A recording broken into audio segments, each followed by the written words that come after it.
Ibu, Mas, Mbak narasumber yang terhormat dan rekan-rekan mahasiswa bisa minta tolong on cam sesuai info dan tatip yang juga sudah di-share sebelumnya di masing-masing kelas. On cam, ayo. Oke. On cam dulu semua. Yuk. Oke, baik. Saya izin mulai. Assalamualaikum warahmatullahi wabarakatuh. Shalom, Om Swastiastu, Namo Buddhaya, salam kebajikan. Waalaikumsalam. Selamat sore. Salam kenal, yang belum kenal, saya Tias Widahandoko, fasilitator juga di MPKT ini. Dan sore ini saya sebagai moderator untuk kuliah umum tentang PKM. Saya perkenalkan dulu fasilitator kita atau narasumber kita di sore hari ini.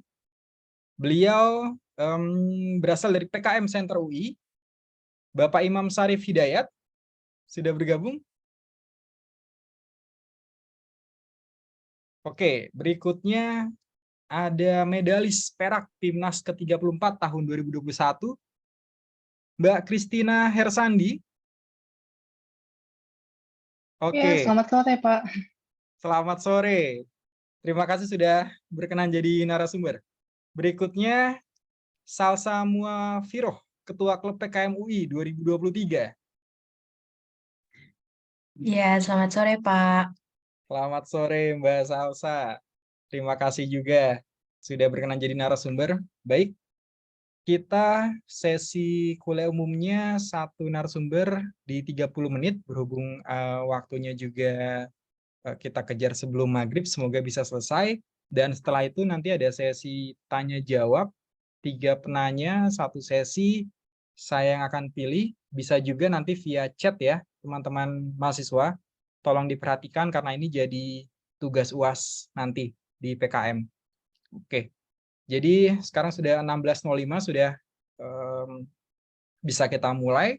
Dari narasumber pertama, dari PKM Center UI, Bapak Imam Syarif Hidayat, kami persilakan. Terima kasih. Selamat sore, Pak Tias. Ya, izin Pak, untuk penjelasan materi nanti bisa langsung ke Mbak Salsa dan diteruskan oleh Mbak Christina ya Pak. Soalnya beliau berdua yang di narasumber utama. Oke, baik. Mungkin dari Mbak Christina dulu atau Mbak Salsa? Silakan Salsa dulu. Mbak Salsa dulu, baik. Ya, Mbak dari Salsa. saya, Pak. Baik. Izin untuk share screen ya, teman-teman.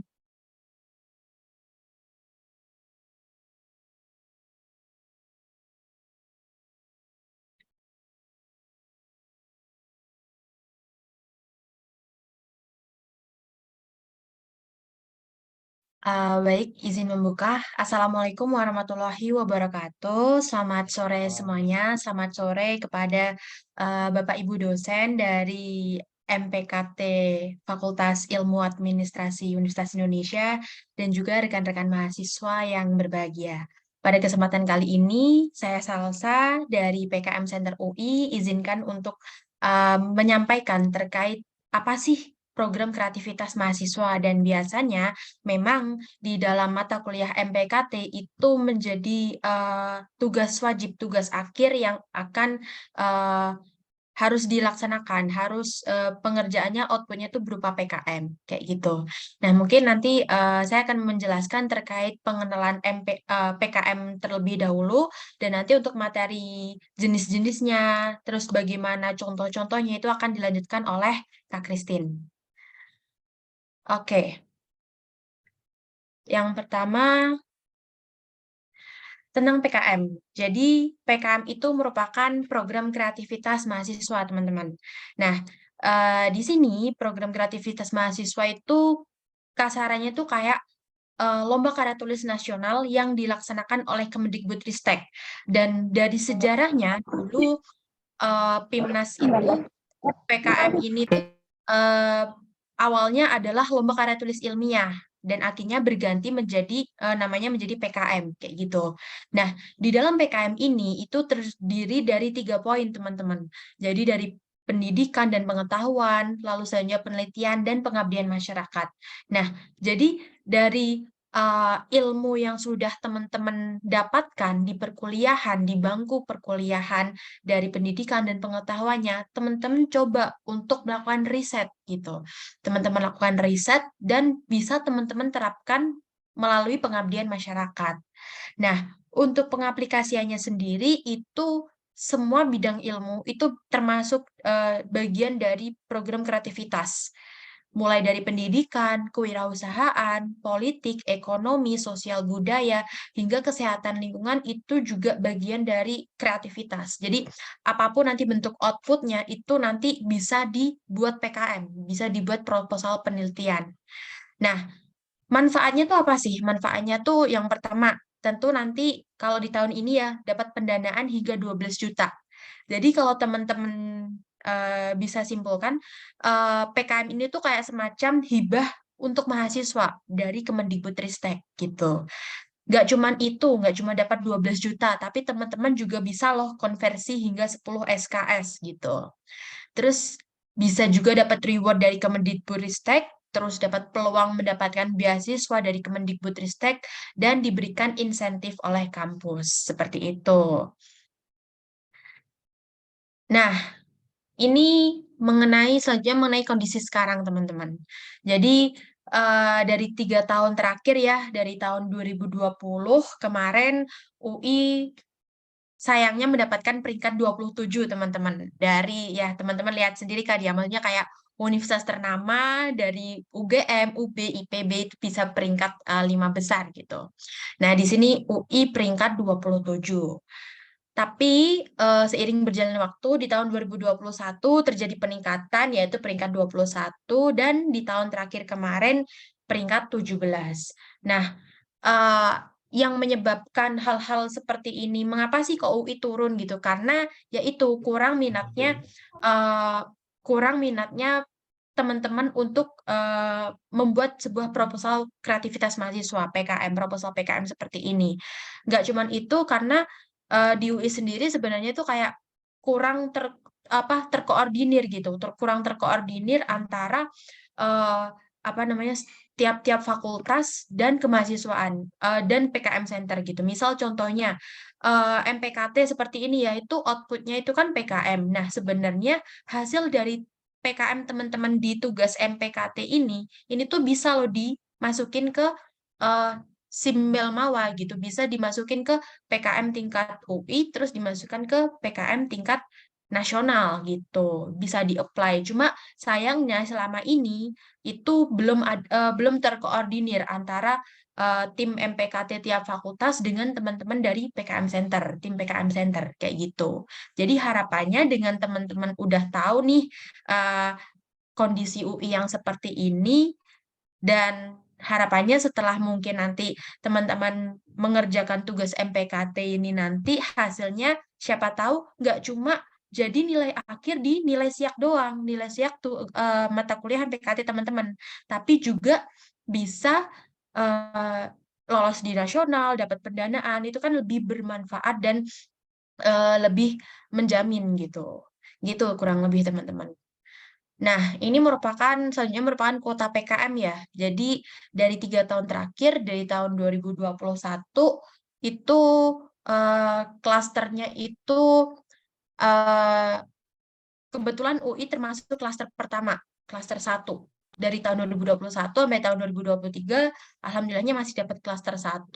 Nah, kuotanya itu untuk PKM 5 bidang 840, terus PKM AI, artikel ilmiah itu 90, PKM GT 90, PKM GFK 120. Nah, tapi sayangnya di tahun 2022 itu kuotanya berkurang karena didasarkan pada karena pandemi kemarin gitu kan.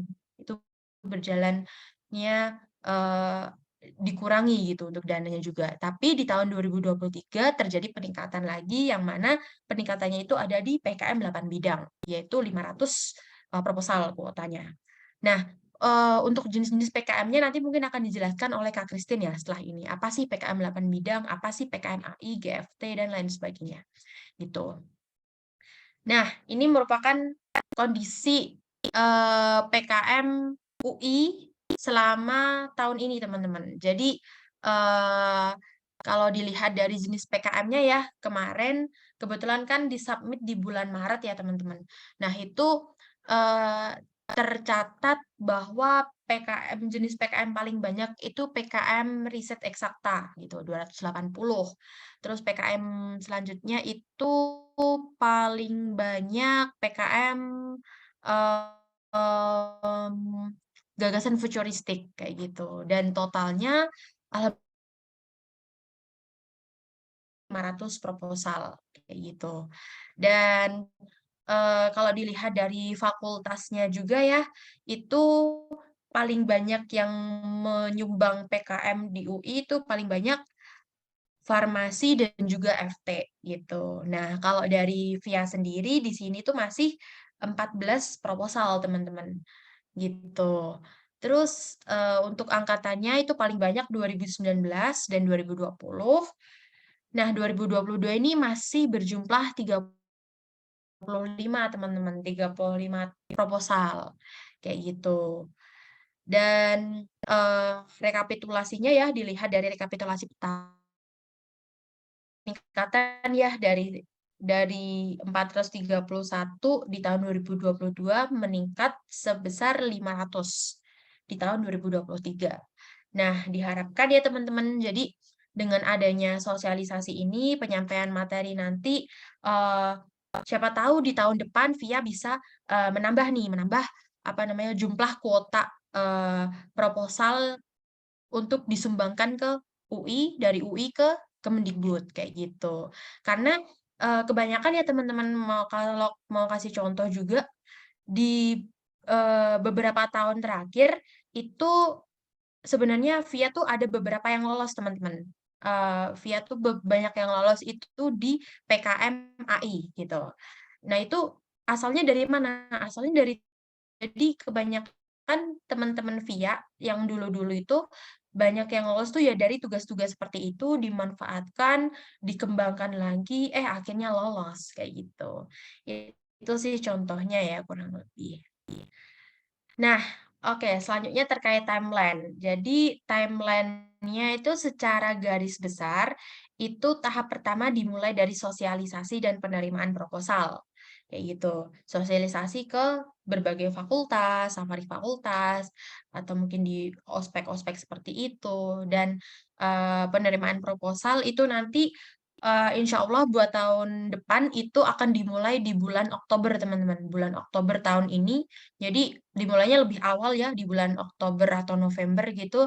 Nanti ditutupnya di bulan 2024. Kenapa lebih awal? Biar lebih evaluasi, review bersama. Jadi benar-benar tuh nanti teman-teman yang ngumpulin proposal lebih cepat, nanti kan bisa direview, bisa digodok lagi biar idenya bisa dikembangkan lagi dan lain sebagainya kayak gitu.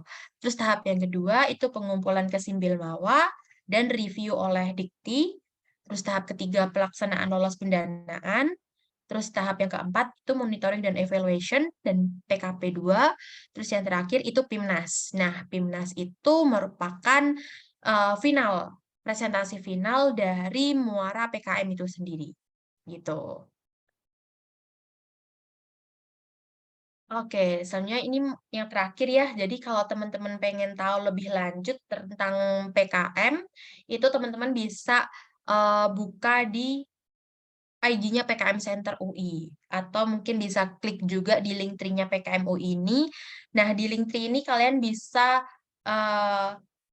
melihat teman-teman kayak nanti pengumpulan final PKM itu di link ini juga. Terus teman-teman kalau mau tahu template-nya PKM, pedoman PKM, contoh-contoh PKM di tahun kemarin, di tahun-tahun sebelumnya yang dapat juara, lolos pendanaan itu seperti apa, itu semuanya ada di sini. Nah, ini juga yang di tengah ini inovasi dan produk PKM itu merupakan hasil teman-teman, hasil mahasiswa se-Indonesia yang kemarin dapat juara gitu. Jadi ada contohnya, ada posternya gitu. Jadi teman-teman di sini bisa melihat dan nanti bisa jadiin contoh gitu, contoh patokan gimana sih PKM yang bagus tuh seperti apa. Gitu sih kurang lebih kalau dari saya ya terkait pemaparan yang pertama tentang PKM secara generalnya. Oke, mungkin sekian dari saya. Untuk materi yang kedua, saya kembalikan ke moderator dan Kak Christine. Terima Baik, kasih. makasih Mbak Salsa. Oke, teman-teman di-keep dulu jika ada pertanyaan ya. Nanti di sesi diskusi berikutnya kita ke narasumber kedua, Mbak Kristina Hersandi. Silakan. Baik, aku izin share screen ya.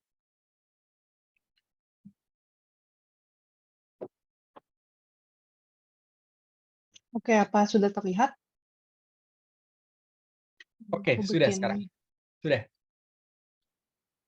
Oke, sudah full screen ya? Sudah. Oke, baik. Selamat sore teman-teman semua, Bapak Ibu dosen yang sudah hadir. Saya ingin mengucapkan terima kasih juga atas kesempatannya sehingga saya bisa berbagi ilmu untuk sosialisasi PKM di mahasiswa VIA. Jadi aku berharap banget juga setelah presentasi ini teman-teman pun seperti kata Salsa tadi ya bisa menambah nih supply proposal dari VIA sendiri. Jadi aku juga berharap supaya kalian itu tidak hanya berhenti sampai PKM nih, maksudnya sampai MPKT nih proposalnya, tapi benar-benar diseriusin karena benefit dari PKM ini sangat banyak teman-teman. Bahkan bukan sekedar kalau teman-teman ikut lomba atau sekedar mau apply beasiswa aja, efeknya itu udah, wah, CV kalian tuh langsung prioritas deh gitu. Tapi juga di lingkungan kerja sekalipun, aku sekarang nyari kerja itu, wah, bener-bener yang ditanyain selama interview itu nggak jauh-jauh dari pengalaman PKM. Karena itu memang memberikan kesan yang paling bagus. Oke, ini supaya memicu semangat kalian juga nih buat nyusun proposal PKM ya. Oke, yang pertama, mungkin ini harapan aku, teman mungkin lu pernah ikut sosialisasi PKM juga di VIA, mungkin jadi aku nggak usah jelasin dari awal lagi ya, PKM itu apa gitu, udah jelasin juga sama Salsa tadi. Tetapi kalau kalian sadar, itu ada yang namanya PKM, ada yang namanya PIMNAS. Tadi pemeringkatan perguruan tinggi itu apa? Bukan PKM, PIMNAS namanya. Jadi juga ini untuk menghindari mispersepsi juga dari teman-teman, PKM dan PIMNAS itu adalah dua event yang berbeda. Kalau PKM, ini sudah termasuk dari kegiatan penyusunan proposal. Kalau misalnya teman-teman ada yang submit proposal ya kemarin. Terus juga terdiri dari kegiatan pelaksanaan. Untuk PKM 8 bidang, apa aja itu 8 bidangnya nanti akan ada di penjelasan selanjutnya. Dan juga insentif. Insentif ini kegiatan yang tidak ada kegiatan pendanaannya gitu. Nggak ada kegiatan pelaksanaannya, tapi langsung salah satunya ke PIMNAS, dan satu lagi ya udah dipublikasikan sama Dikti aja sampai jurnal Dikti gitu. Makanya namanya PKM insentif.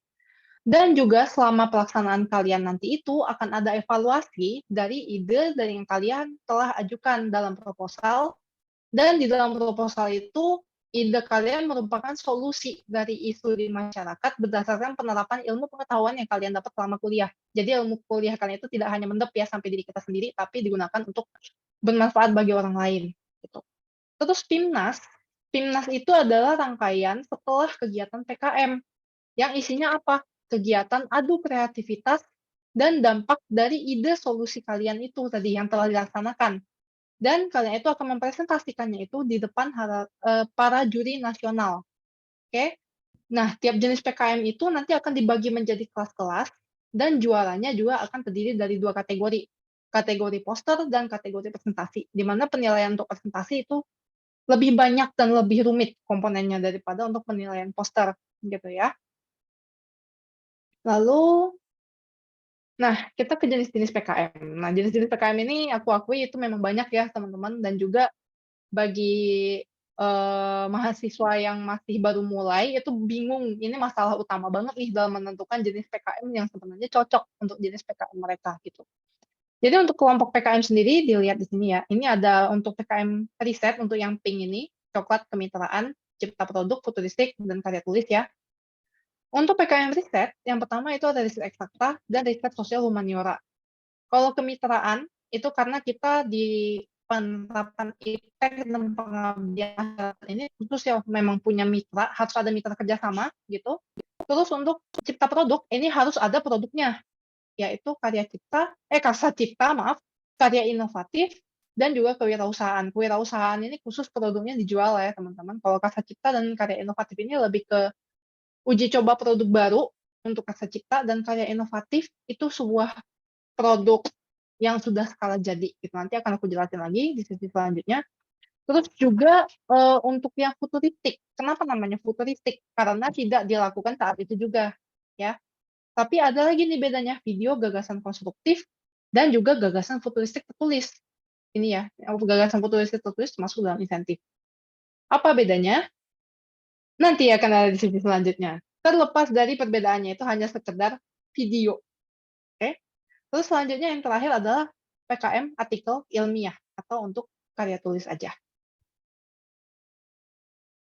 Yang pertama, ini PKM riset eksakta. Menurutku ini masih PKM yang sangat jarang ya ada di HIPIA sendiri, karena ya memang riset eksakta ini menuntut mahasiswanya itu untuk melakukannya sesuai bidang sebenarnya. Karena kan ya bisa teman-teman mahasiswa HIPIA boleh kok bikin PKM ini, cuman ya kembali lagi apakah kalian bisa nih contohnya efektivitas ekstrak biji telang mencegah kerontokan rambut pria. Kalian bisa nggak menjelaskan tentang materi itu gitu. Kalian harus belajar lebih gitu kan ya, maksudnya belajar lagi dari awal dan membuat hasil evaluasi kalian pun nanti bisa menyamai dari teman-teman yang berumpun eksakta gitu. Ya, riset eksakta ini meliputi riset yang mengungkap hubungan sebab akibat, aksi reaksi, rancang bangun dan sebagainya di sini ya, yang berkaitan dengan identifikasi senyawa kimia aktif maupun secara biologis ya teman-teman. Terus selanjutnya adalah riset sosial humaniora nih, khusus dari teman-teman Sofhum.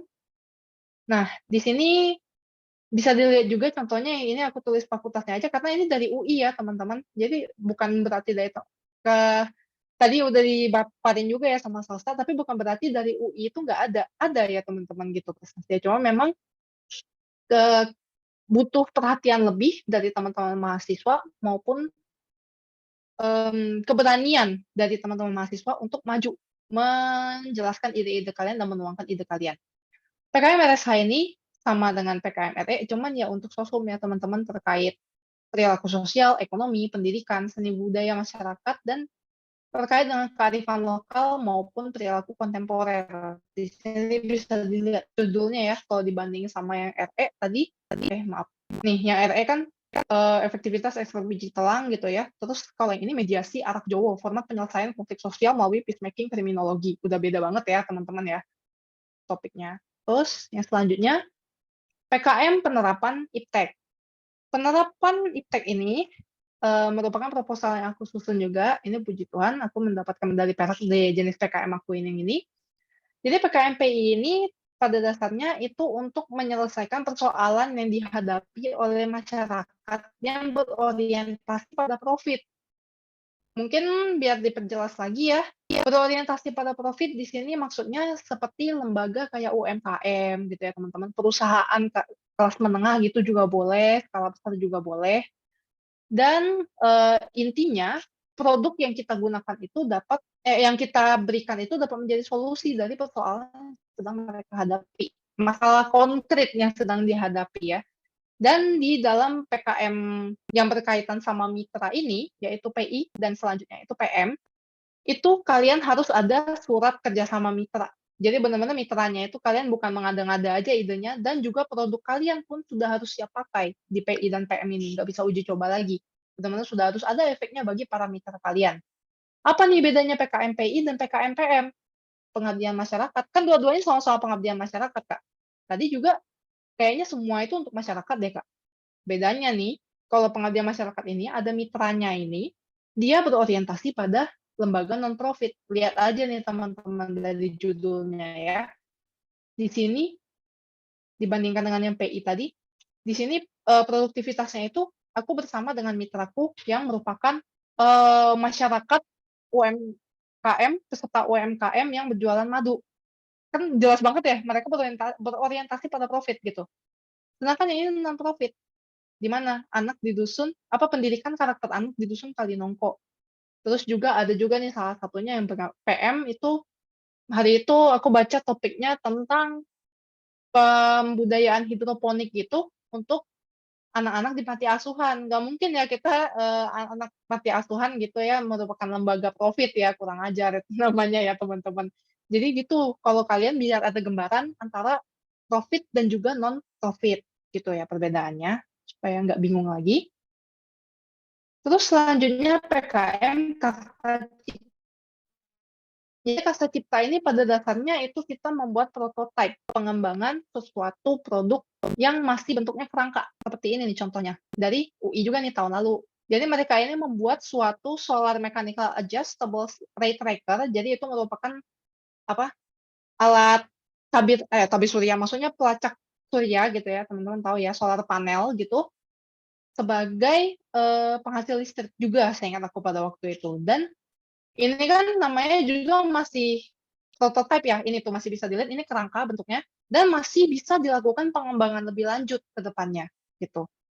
Sedangkan selanjutnya ini adalah PKM kewirausahaan. Sebentar, kita ke KI dulu sebentar ya. Ke PKM KI. PKM KI ini bisa dilihat ya teman-teman, ini alatnya tuh sudah jadi. Biar kalian ada bedanya gitu. Oh maaf, ini judulnya belum diganti. Tapi ini intinya, startup tech itu intinya mereka membuat suatu produk untuk melacak getah pohon seingat aku ya. Terus juga PKMKI ini sudah skala penuh, produknya udah jadi, udah siap pakai, nggak ada tuh istilahnya, oh ini kalian bawa-bawa masih kerangka aja gitu. Kalian bawa-bawa ke sana nanti masih uji coba terus gitu, enggak ya teman-teman, tapi udah benar-benar siap pakai. Itu bedanya sama PKM. Terus selanjutnya baru nih PKM kewirausahaan. Nah ini PKM kewirausahaan itu kalian bukan serta-merta menjual barang aja untuk PKMK ini. Jadi harus ada basic ilmu pengetahuan di produk yang kita pasarkan. Seperti ini contohnya Turbites, inovasi baru pasta gigi semudah memakan permen. Itu apa? Mereka kan menyiapkan produknya itu sudah berdasarkan ini nih, penelitian, sudah berdasarkan produk yang ya sudah banyak analisis deh gitu istilahnya, sudah sesuai dan dipasarkan itu memang penerapan ilmunya sendiri gitu ya teman-teman. Bukan sekedar jadi kalian, oh saya pengen jual nih boba jahe, boba sehat gitu. Itu kreatif, tapi maksudnya gimana ya? Apa ilmu pengetahuan yang kalian terapkan di situ? Oke, tata boga, tapi bukan gitu maksudnya ya teman-teman ya. Paham ya? Supaya kalian ada gambaran PKN kewirausahaan itu harus ada penerapan ilmu gitu di dalam idenya. Terus selanjutnya itu adalah PKM video gagasan konstruktif. Itu masuk apa yang dimaksud dengan PKM video gagasan konstruktif. Jadi, oke, mungkin kalian paling ciran ya udah yang penting aku bikin video deh. Masuk gagasan konstruktif, tapi tidak sesederhana itu. Kalian bisa baca sendiri ya definisinya di sini. Dan juga yang terutama dari PKM VGK itu adalah rentang waktunya. Jadi bisa dilihat dari contoh dulu deh. Ini orogensis. Dia itu merupakan konsep alat penangkap kabut berbahan limbah padi sebagai alternatif air bersih di Gunung Kidul. Jadi supaya kalian ada gambaran, ceritanya di Gunung Kidul ini, mereka itu mengalami masalah kekeringan tiap tahunnya. Dan mereka itu sebenarnya punya nih limbah padi yang berpotensi bisa dijadikan sebagai alat penangkap kabut. Alat penangkap kabut ya itu kan juga di dataran tinggi ya. Kabutnya banyak tuh. Berarti kalau misalnya ditangkap-tangkap bisa jadi sumber air dong. Nah itu nih ide mereka. Tapi kira-kira, ini kan mereka harus menerapkannya di suatu desa besar ya. Bisa nggak dilaksanakan dalam waktu hanya 3-4 bulan? Nggak mungkin dong. Kalau bisa itu penghargaannya udah bukan PKM lagi ya teman-teman, penghargaan Nobel yang didapat ya. Dalam jangka waktu segitu udah bisa langsung menerapkan hasil yang sangat besar untuk satu daerah gitu ya. Jadi di situ poinnya PKM VGK. Selanjutnya ke PKM GFT. Nah, biar kalian nggak salah paham juga nih. Kalian mungkin berpikir, oh yaudah aku punya ide GFT, tapi aku males deh ikut GFT, maunya PGK deh, biar ada kegiatan pendanaan nih, biar dapat cuannya lebih gitu ya. Ada aja yang kepikiran mahasiswa ada aja yang kepikiran kayak gitu. Tapi sebenarnya ketika saya tanya, apakah dengan gagasan futuristik tertulis ini kalian jadikan video itu auto jadi VGK? Nggak gitu ya teman-teman konsepnya. GFT ini rentang waktunya itu bisa jauh lebih panjang, bisa 30-50 tahun ke depan. Kalian bisa bandingin aja nih contohnya. Star City, konsep kota bawah laut berbasis kemandirian energi, pangan, dan ketahanan dalam mewujudkan kawasan perkotaan yang berkelanjutan di Indonesia. Jadi ini merupakan peraih medali perunggu untuk Timnas tahun lalu nih. Udah kebayang ya PKM sama Timnas tadi ya bedanya apa. Untuk Timnas, ini mereka sudah benar-benar adu kreativitas idenya sama yang lain. Nah, kembali lagi, Star City ini oke, PKM VGK tadi 3 sampai 4 tahun deh, 4 sampai 5 tahun lah gitu ya, sampai 10 tahun paling lama. Bisa nggak ini kota Star City itu 10 tahun jadi gitu? Kota bawah laut yang benar-benar sudah mateng, yang besar gitu ya. Orang kita ya pembangunan properti di darat aja lumayan ya, apalagi di laut gitu. Nah gitu maksudnya teman-teman. Jadi gagasan futuristik ini mungkin terjadi di Indonesia gitu, cuma memang butuh waktu yang sangat lama. Dan memang sesuai sama isunya, kembali lagi harus sesuai dengan urgensi di Indonesia gitu. Jadi kalian juga nggak bisa bikin gagasan futuristik tertulis misalnya mahasiswa itu ada yang cerita ke aku mau bikin, saya mau bikin bangku yang bisa melayang Kak, masuk di gagasan futuristik. Terus saya nanya, memang urgensinya apa gitu maksud saya. Saya tahu maksudnya it's a joke, tapi maksudnya ya gitu, ide kalian itu harus terstruktur dan memang mungkin diwujudkan gitu, memang sesuai dengan kondisi di Indonesia gitu. Selanjutnya ini PKM artikel ilmiah, AI ini intinya PKM insentif aja ya, tidak diikutkan di PIMNAS maupun kegiatan pendanaan. Terus juga merupakan rangkuman review ya, mungkin teman-teman harusnya udah familiar nih ikut banyak mata kuliah, sudah biasa review-review jurnal gitu ya, mungkin kalian pernah baca review artikel, seperti itu tuh penulisannya. Entah itu rangkuman dari pengalaman mahasiswanya itu maksudnya, misalnya kalian menggunakan satu metode gitu untuk menyelesaikan masalah nih, misalnya di daerah Pocin, di Kukel, di Kutek gitu ya, misalnya ada suatu riset sosial tuh misalnya, kalian sudah melakukannya itu semua, dan kalian rangkum jadi satu artikel ilmiah. Nah itu namanya, PKM AI gitu ya teman-teman. Dan itu bisa banyak juga sih, nggak harus tentang pengabdian masyarakat aja, bisa dari riset-riset yang sudah kalian lakukan gitu, terus juga di bidang pendidikan dan lain-lainnya.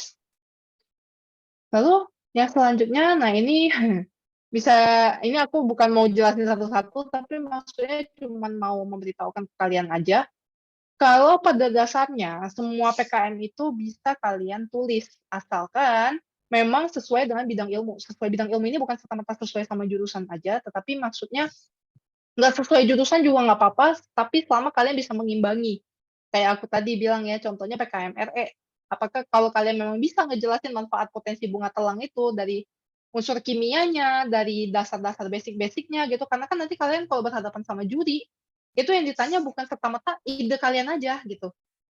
Ide kalian datangnya dari mana gitu-gitu enggak, tapi memang sampai ke dasar pengetahuan kalian gitu maksudnya. Sampai basic-basic ilmunya kayak di tes skripsi gitu loh teman-teman. Ya kayak gitu. Jadi benar-benar ditanya dasar dari pengetahuan yang kalian jadikan ide gitu. Lalu selanjutnya ini tadi udah dijelaskan sama Salsa juga ya, ini supaya mendapat perhatian khusus juga, supaya kalian itu nanti bisa nih kegiatan PKM ini dijadikan sebagai SKS gitu ya teman-teman. Salah satu benefit terlihatnya. Oke, nah selanjutnya ini yang menurut aku cukup penting juga karena ini kalian sudah mau menuliskannya di materi UAS juga ya, dan aku harapkan kalian bisa serius nanti sama ide-ide kalian. Di penulisan proposal ini aku akan membedah proposal gitu, tapi ini hanya salah satu jenis aja ya, tapi ini bisa diterapkan juga kok ke semua jenis proposal yang lain meskipun isi babnya ada yang beda gitu ya. Nih, yang pertama, aku memberitahu dulu bagaimana ciri-ciri proposal yang berpotensi besar untuk lolos PKM pendanaan. Jadi aku di sini hanya bilang berpotensi besar ya, bukan 100%, "Oh, kalian pasti lolos, kalian pasti diterima proposalnya," gitu, enggak juga gitu, pasti didanai, tidak juga. Tetap itu tergantung rezeki ya teman-teman ya. Tapi pasti kalau kalian rajin baca nih proposal-proposal yang sudah lolos di PIMNAS maupun pendanaan, kalian akan sadar poin-poin ini. Yang pertama, isunya itu memang unik dan menjadi urgensi ya, tadi aku udah bilang di Indonesia. Jadi ibarat misalnya untuk PKMPI di battle nih, ide antara bikin microchip misalnya untuk nge-track orang lain gitu ya istilahnya teman-teman, kita bilanglah kayak gitu. Terus dibandingin sama pembuatan metode gitu, misalnya untuk penyaringan limbah air kotor di berbagai perusahaan usaha laundry di Indonesia. Oke, dua-duanya bagus kok, dua-duanya unik gitu. Cuma pasti yang dilihat sama juri apa yang lebih unik yang mana gitu, maksudnya yang lebih urgent di mana gitu loh. Apakah microchip ini merupakan suatu isu urgent? Kan enggak. Lebih urgent apa? Masalah air bersih di suatu daerah gitu. Nah, pasti berpeluang lebih besar gitu ya teman-teman. Lalu poin yang kedua, aplikasi jangka panjang dan berkelanjutan. Berkaitan langsung ini sama poin yang ketiga, itu bermanfaat dan bisa diadaptasikan oleh masyarakat luas. Tidak spesifik bisa dilakukan oleh pihak tim atau mitra saja. Jadi di sini juga, kalau misalnya khusus yang punya mitra gitu ya, kalian akan ditanya tuh tentang cost-nya berapa. Lalu kalau misalnya ini alat mau dikembangkan lagi sama mitra, bisa nggak mitra bikin sendiri?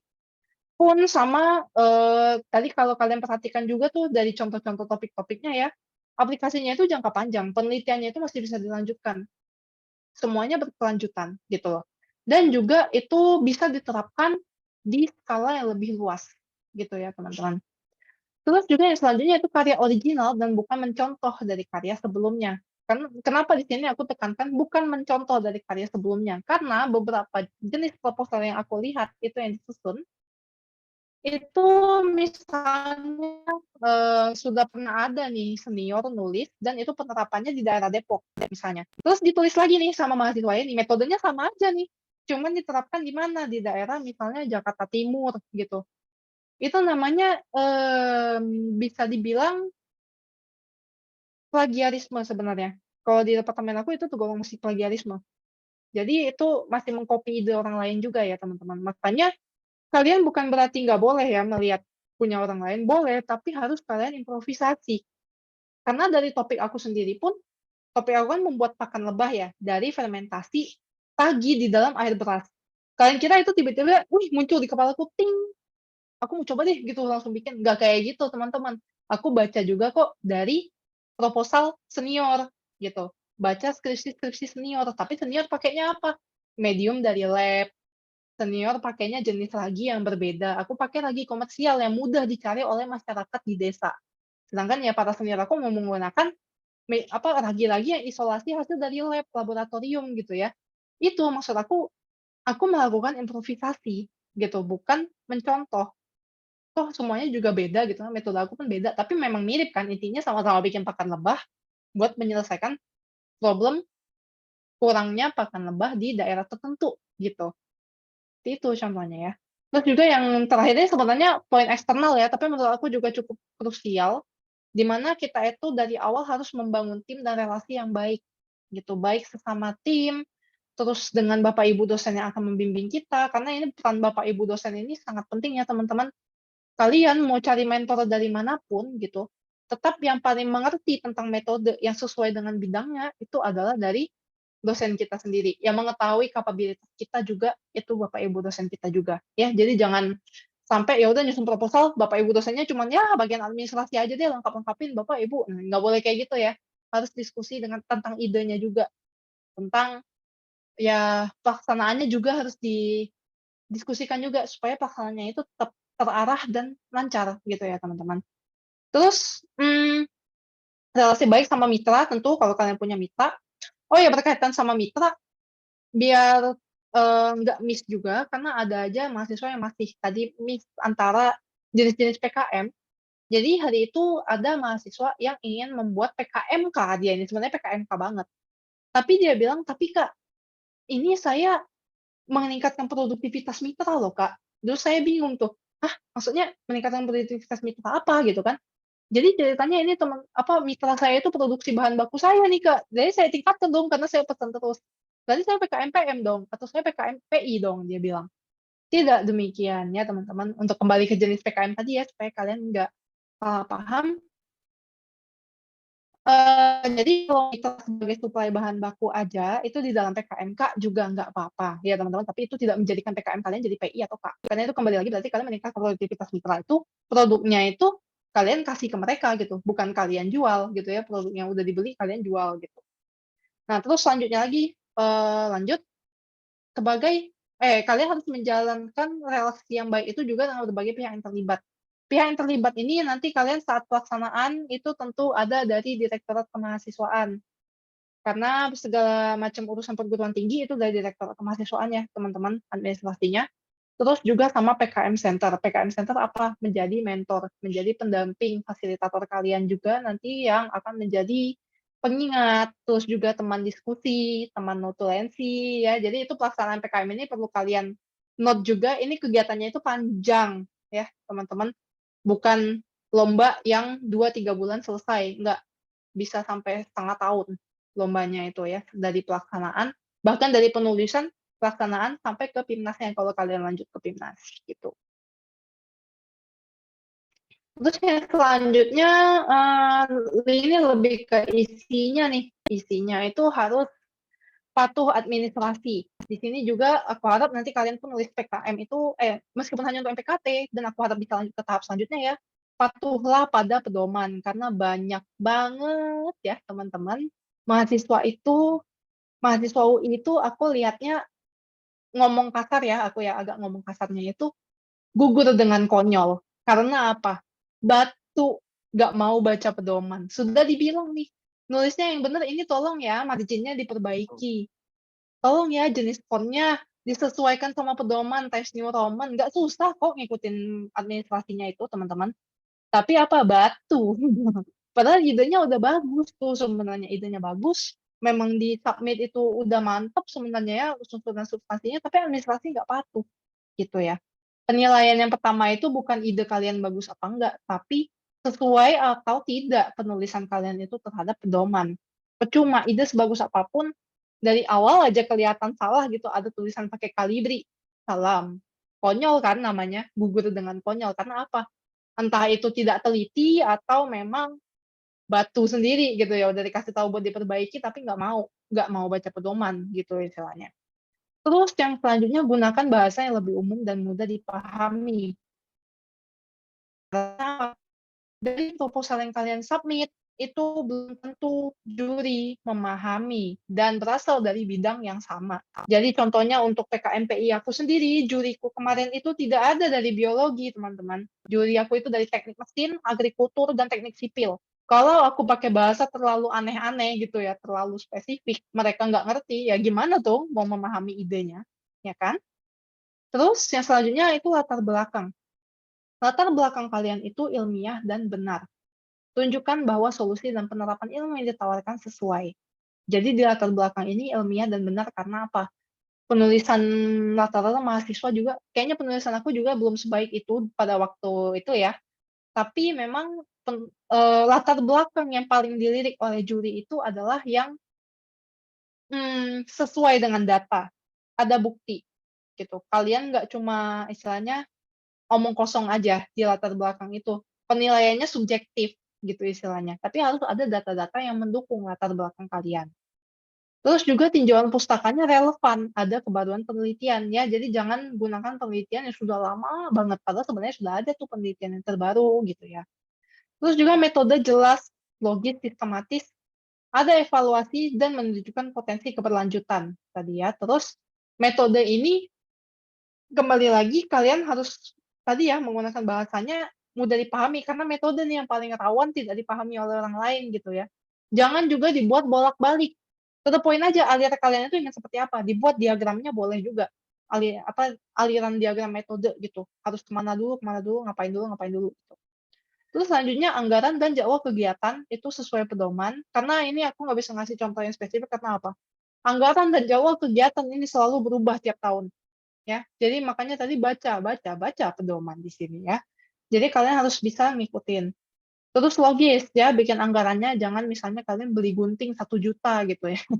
Tentu saja yang seperti itu akan dipertanyakan di situ dan memperbesar apa ya, penilaian kalian di bagian ini akan kecil banget gitu kalau misalnya tidak logis di bagian ini. Terus juga penggunaan dana itu harus dilakukan seefisien mungkin. Jadi jangan aji mumpung ya teman-teman, mentang-mentang 12 juta, kalian paksain tuh 12 juta gitu loh penggunaan dananya. Secukupnya aja gitu ya teman-teman. Dan kalau kalian bikin secukupnya juga itu akan membuat kegiatan pendanaan kalian itu nanti nggak bingung gitu loh istilahnya, alokasi dana kita itu apa, kemana kemana gitu. Jadi kalau udah efisien, sudah sesuai rencana itu akan jauh lebih baik. Oke? Oke, kita di sini bedah proposal nih untuk penulisannya. Yang pertama aku mulai dari latar belakang, ini aku pakai contoh proposal punya aku sendiri ya. Judulnya itu Pakan Lebah Protein Tinggi Berbahan Lokal untuk Peningkatan Produktivitas Lebah Madu di Desa Ciburial, Kabupaten Bandung. Ini juga menjadi poin penting, cara menulis judul. Oke, teman-teman, menulis judul ini, kalian lihat judulnya aja, kalian udah tahu kan aku mau nulis tentang apa, tujuannya apa. Terus juga karena ini aku PKMPI, oh ketahuan mitranya di mana. Menurut kalian akan diperbesar tidak peluangnya? Tentu akan diperbesar. Jadi kalian jangan, misalnya ini contohnya seperti ini ya, kalian cuma bikin apa, pakan lebah protein tinggi. Proposalnya kayak gitu doang. Judul sih judul, tapi kalau kayak gitu kan tidak spesifik ya teman-teman. Nah itu membuat orang jadi apa ini sebenarnya idenya apa gitu, orang harus membaca lagi gitu istilahnya, membaca penuh dan pakan lebah protein tinggi juga terlalu general gitu ya teman-teman. Judulnya itu dibuat lebih spesifik, lebih seperti ini tuh lebih menarik perhatian gitu ya. Terus kalian itu kalau bikin latar belakangnya itu, aku sangat mengusulkan seperti ini nih, bukan masalah mitra ya, tapi maksud aku buatlah latar belakang, itu mulai dari masalah umum dulu, baru ke masalah spesifik, baru ke solusi. Jadi yang pertama, ini karena aku PKMPI, tentu saja ini mitra ini kewajiban ya, harus dijelasin di latar belakang seingat aku sesuai pedomannya. Jadi aku jelasin dulu, mitra aku itu adalah peternakan lebah madu Pak Epudin di Desa Ciburi. Terus baru nih mulai ke masalah umum. Jadi sebenarnya masalah umumnya apa gitu. Ini kan mitranya lebah madu, oke, emang masalahnya apa gitu. Yang pertama masalah umumnya, produksi madu selama pandemi pada waktu itu ya, tidak memenuhi permintaan konsumen di Indonesia. Jadi pada masa itu kan ya, pandemi itu peningkat apa ya, permintaan madu itu sangat meningkat. Karena ya biasalah orang-orang, ingin hidup sehat ya gitu istilahnya untuk meningkatkan daya tahan tubuh. Pokoknya aku jelasin kayak gitu-gitu dulu di awal, masalah umum. Terus baru aku masuk ke masalah mitra. Karena permintaannya tinggi nih konsumen di Indonesia, itu juga effect dong di desa ini. Permintaannya juga tinggi, bukan desa doang, Bapak ini jualan juga untuk di luar desa gitu istilahnya, kemana-mana jualnya Bapak ini. Dan akibatnya apa, hari itu diimbangi juga dengan, masalah perubahan iklim. Di tengah permintaan meningkat, perubahan iklim, terjadilah ketersediaan pakan alaminya itu apa, bunga ya teman-teman. Bunga kan sangat bergantung pada kondisi alam ya, itu kondisinya tidak stabil, sehingga produktivitas lebah madu pun juga terkena imbasnya. Jadi masalah mitranya ini ya, produktivitas lebah madunya ini sulit, gitu ya, tidak stabil, ya akhirnya efek ke usaha dia, produk lebah madunya, permintaan konsumennya tidak terpenuhi, gitu ya. Ada bayangan ya teman-teman, dari umum dulu baru ke masalah yang lebih spesifik bacanya. Terus baru nih dimulai, solusi saya apa gitu waktu penulisan. Oke, aku bikin pakan lebah protein tinggi dan praktis cara membuatnya. Ditambahkan dengan edukasi, ditambahkan juga waktu itu aku mengirimkan bibit bunga gitu ya, karena kan ini agak semi-semi pengabdian masyarakat, tapi bermitra ya teman-teman, mitranya profit gitu. Terus juga rencana keberlanjutan gitu. Kira-kira, kalau misalnya program saya ini terlaksana nih, saya ingin berkoordinasi nih misalnya dalam skala yang lebih besar, kayak misalnya waktu itu di skala kelurahan misalnya, berkoordinasi dengan Bapak Lurah dan kepala desanya di sana. Supaya nanti karena, sebenarnya pengusaha lebah madu di saat itu juga bukan Bapak saya doang, banyak ya di kampung itu. Jadi saya harap dengan kolaborasi ini bisa nih diterapkan lagi di apa, usaha peternakan lebah madu yang lain. Itu tuh yang tadi aku bilang, efeknya itu kelihatan nih, berkelanjutan. Dan menunjukkan sebisa mungkin kalau ini tuh bisa dilakukan sendiri oleh mitra, gitu. Terus ini juga tambahan untuk teman-teman yang semenjak tahun 2022 seingat aku, itu udah dikasih tahu kira-kira kalau mau dijadiin SKS, MBKM, itu mau buat mata kuliah apa, gitu, ditulisin mata kuliahnya gitu, yang relate. Terus ini tinjauan pustaka. Di sini saya tulis buat yang relate, nyambung ya, dan alurnya bagus.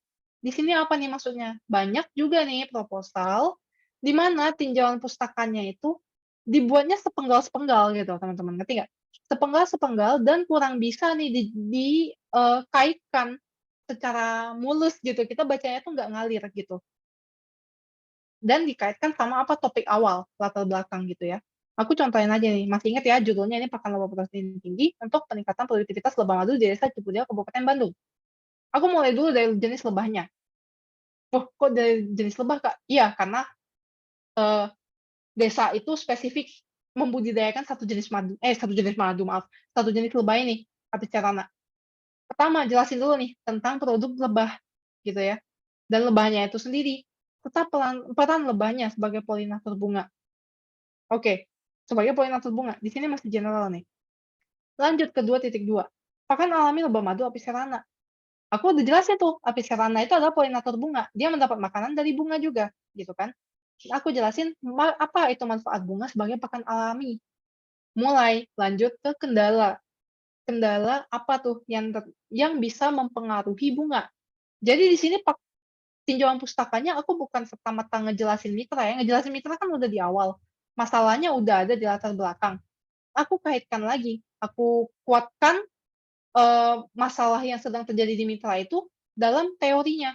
Bahwa nyatanya memang gitu, keberadaan bunga itu sangat dipengaruhi oleh iklim gitu misalnya, musim perbungaan gitu ya.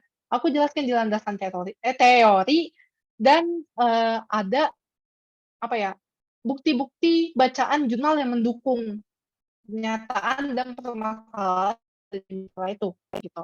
Lanjut ke 2.3, pakan lebah protein tinggi sebagai pollen substitute. Jadi pollen substitute ini intinya pengganti pollen ya teman-teman. Jadi di sini mulai saya masukin solusi sebenarnya. Udah mulai dibumbui dengan solusi gitu ya. Isi dengan penelitian yang sudah ada sebagai apa? Solusi dari apa tadi? Pakan alami yang terkendala keberadaannya. Ngalir kan jadi tinjauan pustakanya, nggak sepenggal-sepenggal terus nggak saling berkaitan satu sama lain gitu istilahnya. Terus lanjut ke 2.4, penggunaan hamir atau ragi ya sebagai pollen substitute. Baru nih kan tadi pakan lebah protein tinggi aku udah jelasin nih, penelitiannya banyak tentang pakan lebah protein tinggi. Cuman di sini kekurangannya apa? Penelitiannya itu mentok-mentok di lab, kalau enggak ya diproduksi dalam skala pabrik, mahal gitu ya harganya. Sedangkan di masyarakat ini sendiri kan butuh suatu solusi yang cepat, apalagi kalau bisa dibikin sendiri. Apalagi solusi aku itu pakai air beras, gitu ya. Air beras itu limbah sehari-hari masyarakat sana kan. Nah, di sini baru bahan yang digunakan dan sifatnya sudah terbukti. Aku masukinlah ide aku di sini, gitu, di 2.4. Jadi ini tinjauan pustaka aja ngalir orang bacanya gitu ya. Jadi saling berkaitan satu sama lain. Terus metode pelaksanaan. Kalau metode pelaksanaan ini nggak ada yang bagus, nggak ada yang jelek ya teman-teman, karena kembali lagi harus sistematis. Dan yang penting kalian bisa tuh melaksanakan itu, bisa melaksanakan itu dan merupakan metode yang paling efektif. Jadi sini kalau kemarin itu aku harus sesuai sama ini ya, kondisi existing dari mitra. Jadi untuk PKM yang kemitraan itu kalian harus masukin dulu nih, gimana cara kalian ngambil data. Entah itu misalnya kalian dari wawancara mitra, atau misalnya kalian mengukur, untuk misalnya limbah air nih ya, misalnya kalian mengukur pH-nya sekian-sekian, bahwa kondisinya itu ternyata memang butuh nih penanganan, butuh solusi dari saya gitu. Dijelasin, "Kok kamu tahu sih kondisinya seperti itu?" Masuk ke metode pelaksanaan. Terus langkah dalam mengukur permasalahan atau kebutuhan mitra ya udah tadi. Terus langkah strategis untuk merealisasikan gagasan sehingga dampak positif yang diharapkan bagi mitra dapat tercapai. Itu berlaku juga untuk yang lain ya teman-teman. Ada langkah strategis untuk merealisasikan gagasan yang sudah kalian tulis. Jadi gagasan itu jangan asal-asalan, jangan tidak sistematis dan menggunakan banyak apa ya, banyak mahal gitu ya, sehingga orang lihatnya jadi, apa mungkin ini dilaksanakan gitu. Terus juga rancangan untuk mengukur capaian kegiatan. Ini menentukan tolak ukurnya gitu ya. Ada indikator pencapaian. Apa yang bisa nanti kalian bakal ngetesnya itu kayak gimana. Gimana cara kalian evaluasi bahwa program kalian ini berhasil gitu. Terus kalau aku itu kemarin bikin metodenya untuk rancangan ini aku misalnya memberikan pakan nih kepada lebah madunya ini selama 6 minggu gitu misalnya. Terus nanti saya ukur peningkatannya antara koloni yang tidak diberi pakan sama yang diberi pakan gitu. Nah yang kayak gitu tuh misalnya untuk melihat sebenarnya ada efek nggak sih dari kegiatan dan ide kita yang akan kita terapkan. Terus solusi yang akan menjadi inti dari kegiatan yang diusulkan dan evaluasi, lalu pihak-pihak yang dapat membantu mengimplementasikan gagasan dan peran atau kontribusinya masing-masing. Nah, di sini juga ya untuk pihak-pihak yang terlibat ini kalian bukan masukin tentang internal kampus, bukan masukin tim, dosen gitu, atau direktur kemahasiswaan UI, bukan itu yang dimasukin teman-teman. Tetapi kalau seandainya metode ini berkepanjangan gitu seterusnya ya, kalian akan melibatkan siapa gitu. Jadi kayak aku tadi ya misalnya sama Bapak Lurah, Kepala Desa, mitra-mitra lebah lain gitu ya istilahnya. Seperti itu maksudnya. Terus ini juga bedah proposal yang selanjutnya bagian biaya dan jadwal kegiatan. Nah, ini aku juga tidak komen terlalu panjang karena apa ya tadi kembali lagi. Yang penting masuk akal, efisien, sesuai pedoman. Nih, soalnya di pedoman itu kalau kalian baca lagi ini yang 2023 yang terbaru nanti ya. Ini sudah dipersen-persenin. Tuh, maksimal berapa dari dana yang diusulkan. Terus ditulis lagi, ini kalian mau dari Bermawa berapa, mau dari perguruan tinggi berapa. Terus ada ketentuan lagi, perguruan tinggi maksimal berapa persen, Bermawa berapa persen. Nah, jadi kalian itu harus apa ya, dari maksimalnya ya gitu kalian harus memperhitungkan seefisien mungkin dan juga memperhatikan sumber dananya gitu. Nah, itu udah banyak banget di pedoman. Jadi kalian jangan apa ya, jangan pusing itu ikutin aja pedoman. Terus ini udah terpusaka dan lampiran ya. Kalau lampiran yang penting kembali lagi sesuai pedoman juga ya. Yang pertama itu daftar pustakanya sesuai format Harvard style. Itu kalian nggak usah pusing-pusing nyarinya di mana, di pedoman sudah ada. Terus lampiran lengkap sesuai pedoman. Nah, ini nih mungkin teman-teman memandang sebelah mata. Ya elah lampiran doang gitu ya. Padahal lampiran ini sering juga menjadi alasan para kontingen UI gugur dengan konyol, teman-teman. Karena apa? Sekedar mengisi biodata diri, nulis laki-laki atau perempuan. Kan itu ketentuan sesuai pedoman harus ditulis. Laki-laki, perempuan. Ditulis apa? L atau P.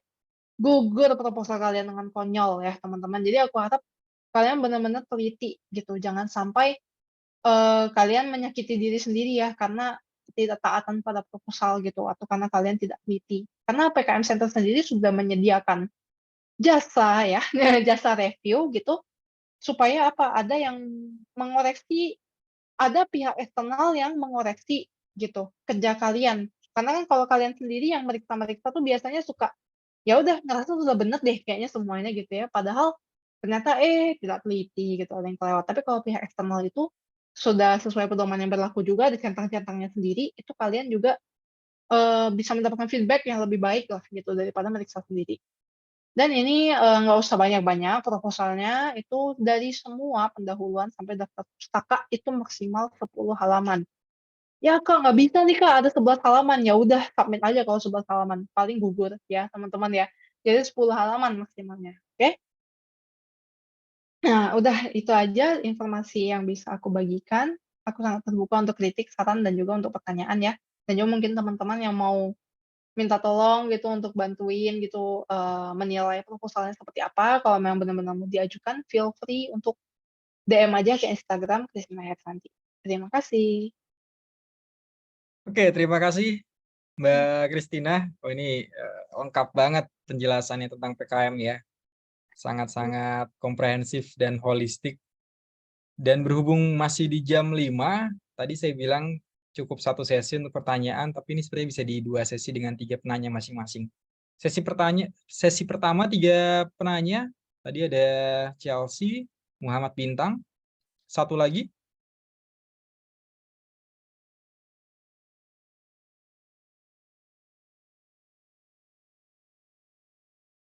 Oke, baik Mbak Chelsea dan Muhammad Bintang, sebentar di-keep dulu. Dari Pak Imam ada yang mau dijelaskan singkat, mungkin 5 menit, tentang PKM di PIMNAS UI, di UI-nya. Terima kasih Pak Tias, selamat sore Bapak, Ibu, dan teman-teman dari mahasiswa via UI ya, teman-teman semua. Perkenalkan, saya Imam, perwakilan dari Direktorat Kemahasiswaan UI, dan tahun ini saya diamanahkan sebagai koordinator PKM di tingkat UI ya teman-teman. Jadi teman-teman tadi sebelumnya sudah mendengar penjelasan dari Kak Salsa dan Kak Christina ya sebagai tim dari PKM Center UI sendiri gitu. Karena mungkin teman-teman tadi pengenalan di awal oleh Mbak Salsa, kemudian penjelasan materi tentang detail-detail dan jenis-jenis PKM oleh Mbak Christina, mungkin perlu diketahui juga bahwa penjelasan tadi bahwa narasumbernya juga adalah mahasiswa yang pada tahun-tahun sebelumnya merupakan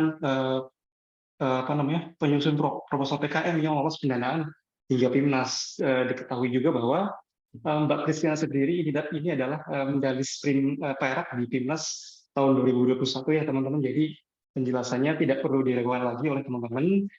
Sudah sangat-sangat tadi Pak Tia sampaikan sangat-sangat komprehensif ya teman-teman. Dan mungkin untuk tambahan sedikit dari pihak Direktorat Kemahasiswaan UI, terima kasih juga sebelumnya kepada Fakultas Ilmu Administrasi UI yang telah menyelenggarakan acara sosialisasi PKM ini, sehingga kedepannya bukan hanya untuk MPKT saja, tapi juga nanti harapannya mahasiswa dari teman-teman VIA ini bisa lebih serius lagi untuk ke ajang yang lebih tinggi, ya lagi yang lebih bergengsi lagi, yaitu PKM di tingkat nasional seperti itu. Mungkin menjelaskan tentang PKM di tingkat UI sendiri seperti apa, bahwa nanti tadi yang mungkin sekilas yang sudah disampaikan oleh Mbak Salsa di awal ya teman-teman mengenai timeline kegiatan PKM di tingkat UI, mulai dari penyusunan proposal sampai nanti kegiatan pendanaan dan pelaksanaan PIMNAS. Semua kegiatan-kegiatan ini itu nanti akan dikawal oleh tim dari PKM Center UI sendiri, dan akan didampingi juga oleh tim dari Direktorat Kemahasiswaan UI. Jadi teman-teman nanti yang masih bertanya-tanya ini kegiatannya ini apakah mandiri, tidak ya teman-teman, nanti tetap akan ada pendampingan dari tim PKM Center UI dan Direktorat Kemahasiswaan UI nanti ketika teman-teman memang mengusulkan atau mengirim proposal teman-teman ke tingkat UI untuk diajukan ke nasional seperti itu. Nah, untuk benefit-benefit yang tadi sudah disampaikan juga, bahwa nanti teman-teman yang lolos pendanaan akan mendapatkan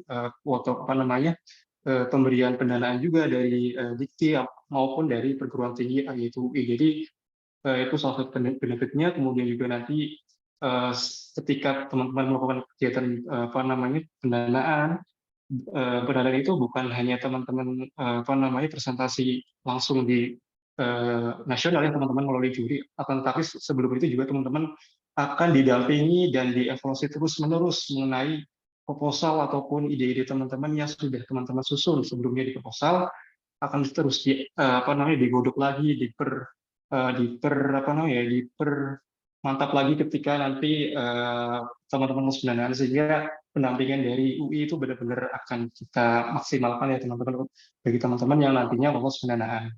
Dan alhamdulillahnya di tahun ini sudah 500 proposal PKM yang lolos yang kita ajukan ke nasional, dan sebagian juga dari VIA.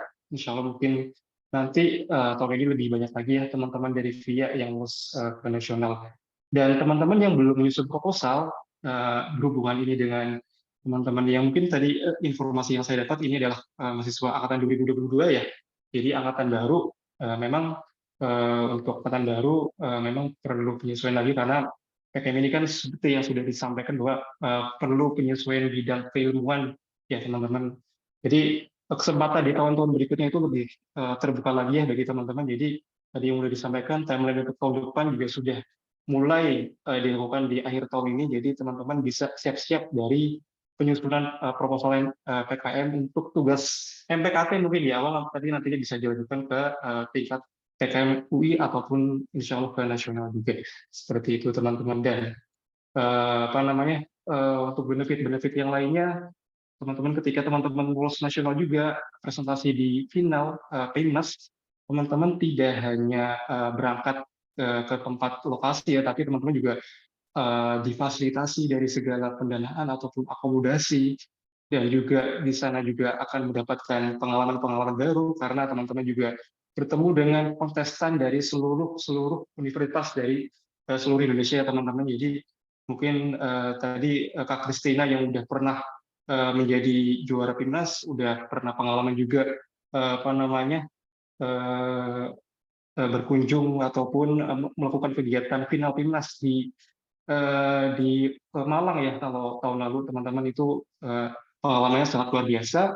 Dan setiap tahun pasti tuan rumah itu akan berganti ya teman-teman. Kalau tahun ini dari Kemendikbud sudah menunjuk Bandung ya teman-teman sebagai tuan rumah timnas. Jadi teman-teman nanti kalau yang tahun ini udah menyusun proposal, insya Allah polos akan kita dampingi sehingga nanti ketika timnas teman-teman bisa sampai ke Bandung.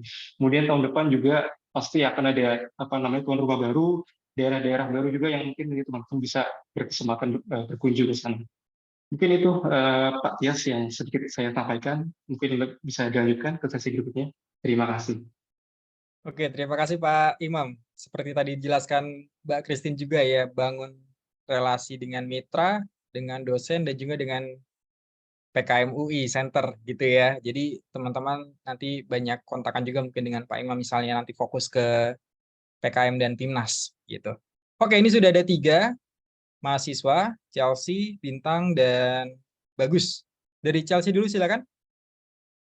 Assalamualaikum, selamat sore Mas Tias.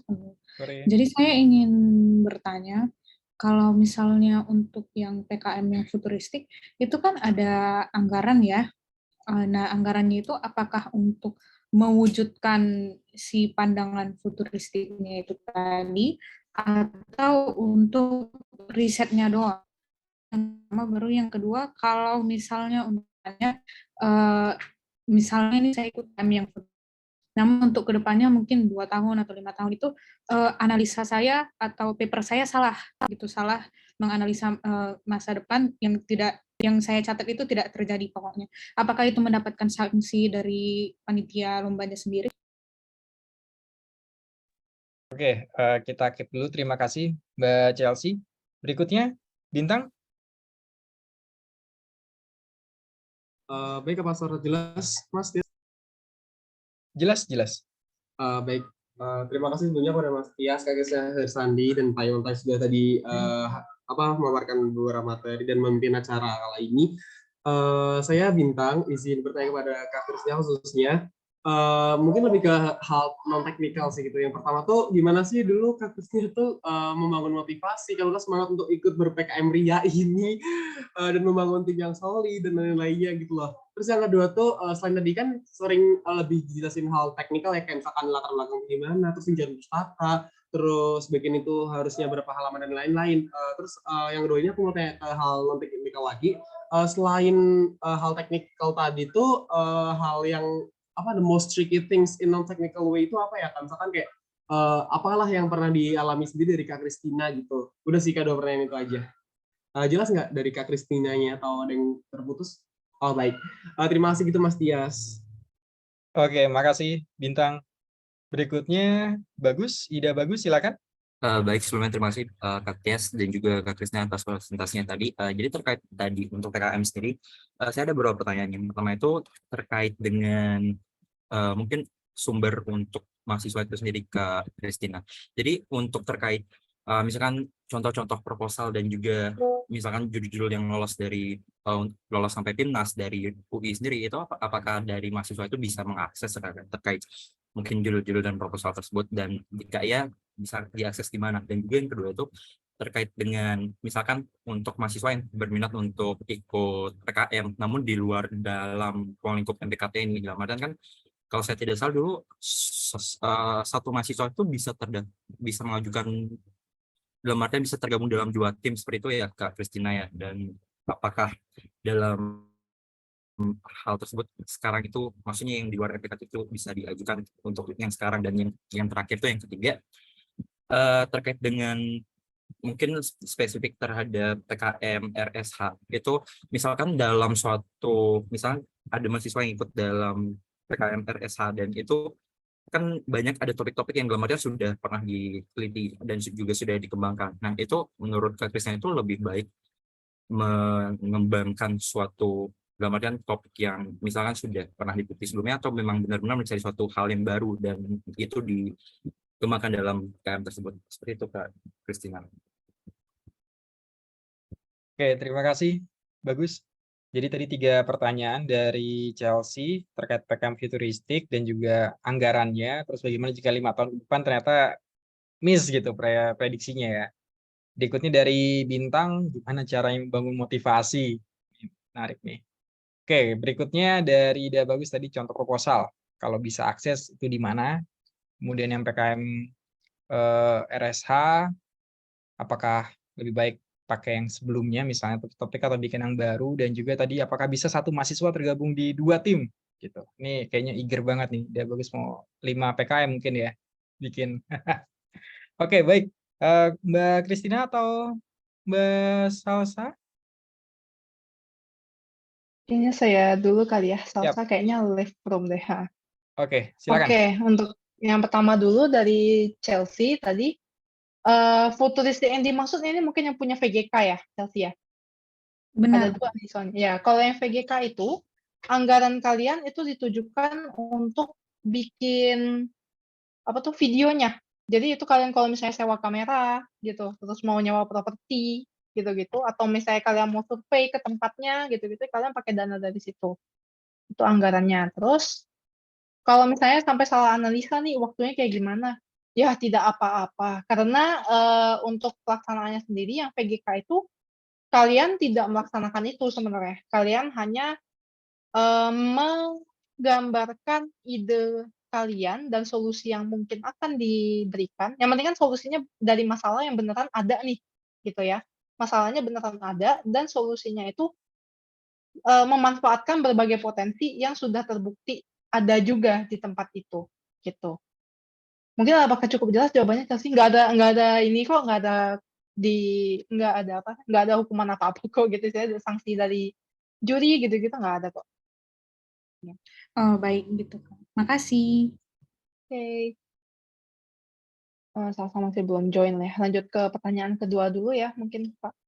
Ya, pertanyaan yang Oke. kedua, bagaimana cara membangun motivasi? Wah, kita saya termotivasi gitu. Ya, termotivasi ya teman-teman. Hari itu saya termotivasi karena sebenarnya, tujuan aku waktu itu sangat tidak tulus ya sebenarnya teman-teman.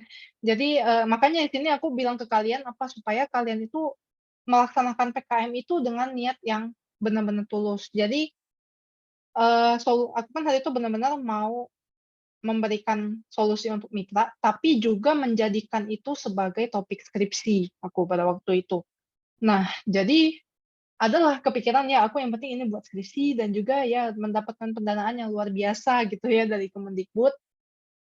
Pun juga kepikiran mungkin ya, wah ini bagus nih di CV udah sering dengar kan, karena aku sendiri baru tahu tentang PKM itu ya sosialisasi bulan Januari deh kalau nggak salah, terus aku nyusun cepet-cepet juga proposalnya pada waktu itu. Tapi memang ternyata kalau kalian mendasari selama penyusunan proposal, terus juga kalian ketemu sama tim yang bagus. Kalau tim aku pribadi itu memang dari konco-konco ya, dari peer group aku juga gitu, sama teman-teman dari jurusan lain yang memang juga akrab gitu. Kalian kalau udah ngebangun fondasi yang baik gitu ya, komunikasi yang baik juga sama Bapak Ibu dosen maupun sama PKM Center itu sendiri, aku pada waktu itu, akhirnya kegiatan itu lama-lama aku mulai mikir, wah ternyata Bapak apalagi setelah ketemu mitranya gitu ya, wah ternyata Bapak ini benar-benar membutuhkan solusi dari kita. Tega banget sih saya kalau cuma mikirin duitnya, mikirin hadiah-hadiahnya gitu ya. Padahal ketika aku menjalankan itu juga ternyata kebahagiaan gitu ya, bisa dibilang kebahagiaan dan melihat mitra itu terselesaikan problemnya itu jauh lebih awet efeknya gitu teman-teman, lebih bahagia lah gitu. Itu yang motivasi aku sampai bisa jauh banget sampai dapat penghargaan juga gitu maksudnya. Terus, motivasi selain itu mungkin most tricky hal unteknikal ya yang aku alami, mungkin ini ya, kalau dalam dinamika kelompok, kalian pasti tidak ada yang ini ya, tidak ada yang setuju kalau satu proyek itu sekalipun kalian berproyek sama teman yang udah paling akrab sekalipun, pasti ada yang namanya dinamika kelompok, gitu.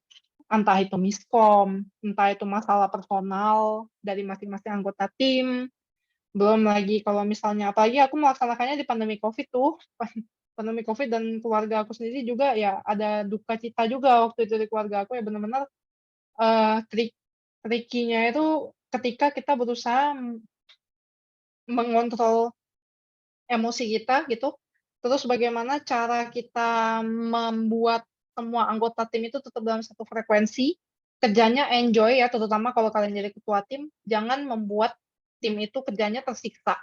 Jangan membuat anggota kalian itu bekerja karena takut sama kalian gitu. Takut dia marah, takut dia ini. Tapi karena apa? Ya karena saya temennya dia, saya mau bekerja sama dengan dia, dan kita punya satu tujuan yang sama. Apa? Medali gitu tujuan kita. Dan ataupun sebenarnya hari itu aku mulai menurunkan standar ya gitu. Istilahnya kita nggak perlu pusing-pusing mau nyari medali teman-teman, nanti kalian gila gitu ya. Tapi itu kita pentingnya apa waktu itu? Yang penting program kita ini terlaksana sebagai mestinya. Karena mitra ini udah naruh harapan nih sama kita gitu.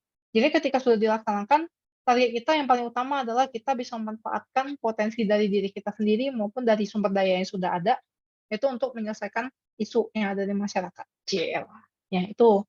Terus yang selanjutnya itu sumber dan judul dari PIMNAS bisa kita akses di mana ya, Kak? Itu seingat aku di GPKM Center ada ya, PKM Center UI, kalian bisa cari PKM Center _UI.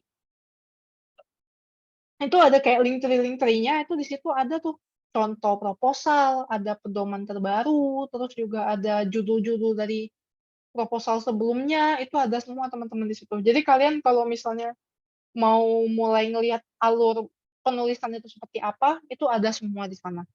Terus juga ikut PKM gitu ya, kita mau di luar MPKT gitu. Terus boleh kok, boleh banget diajukan, dan juga kalau misalnya mau satu mahasiswa mengajukan lebih dari 2 proposal, kayak 3 proposal, boleh teman-teman ya. Pengalaman aku itu ada benar-benar satu peer group, ber-6 orang itu, mereka rolling-rolling tuh. Bikin nggak tahu 10 proposal ada kali itu 6 orang. Yang penting mereka rolling-rolling aja, siapa yang nyusun proposal apa, siapa yang nyusun proposal apa, itu nggak masalah. Yang penting apa, ketika kalian pelaksanaan, ketentuannya satu mahasiswa cuma boleh ikut 2 tim, waktu pendanaannya ya. Satu jadi ketua, satu jadi anggota. Jadi aku waktu itu nyusun PKMPI sama K, mungkin agak underrated ya PKMK aku, tapi aku itu nyusun 3 waktu itu, nyusun 3 PKMK, GFT, sama PI. PKMK sama PI aku ketua, dua-duanya lolos pendanaan barengan. Akhirnya aku harus mundur nih satu jadi anggota gitu di PKMK-nya, karena PKMPI kan aku lebih fokus di situ ya, karena tujuan aku tadi selain untuk PKM juga ingin lanjutin lagi itu ke skripsi gitu ya istilahnya. Terus juga ya kalau misalnya kalian lolos 3 gimana Kak gitu, ya udah harus lepas 1 gitu ya. Bukannya apa masalahnya teman-teman, kalau kalian tipe orang yang ikhlas gitu ya, tipe orang yang ikhlas gitu ya, kalian nggak tahu loh di antara PKM ini 3, yang mana yang kalian lepas itu akan lanjut ke tahap selanjutnya gitu loh maksudnya. Kayak nyesek nggak sih kalian udah nyusun proposal ternyata yang kalian lepas itu yang maju PIMNAS misalnya gitu. Tapi ya itu bukan masalah sih kalau kita memang yang penting punya niat nulis PKM-nya itu yang benar gitu ya. Terus apalagi tadi pertanyaannya? Untuk RSH, sebenarnya kalau untuk topik RSH jujur aku kurang update ya teman-teman. Jadi mungkin kalau masalah mending mengembangkan topik atau harus kita start mencari sesuatu yang benar-benar baru. Aku tidak pro di antara salah satunya, dua-duanya boleh gitu. Yang penting tadi mau dikembangkan juga boleh gitu. Tapi kembangkannya kembali lagi, jangan sampai itu hanya mengcopy aja. Mengcopy terus kalian ganti-ganti, bagus-bagusin aja kalimatnya gitu ya. Ya itu kan saya mengembangkan Kak. Ya elah mengembangkan cara tulisnya doang juga nggak bisa gitu ya teman-teman.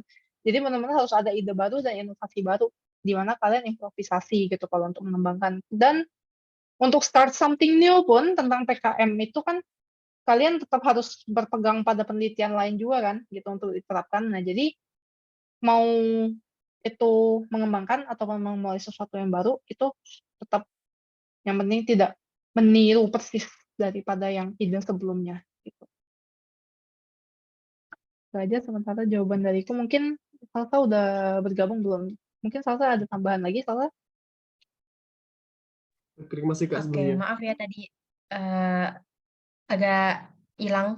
Jadi mungkin aku mau kasih tambahan sedikit kali ya buat apa namanya, mau ikut mau ikut PKM di luar MPKT itu boleh. Nah, mungkin tipsnya mungkin teman-teman bisa dari teman-teman organisasi atau mungkin yang sefrekuensi kayak gitu, atau mungkin dari teman-teman kepanitiaan. Beda fakultas pun juga nggak apa-apa, beda prodi pun tuh juga nggak apa-apa, itu nggak masalah banget. Justru dengan beda-beda ilmu kan kita juga bisa belajar lebih gitu dengan ilmu orang lain.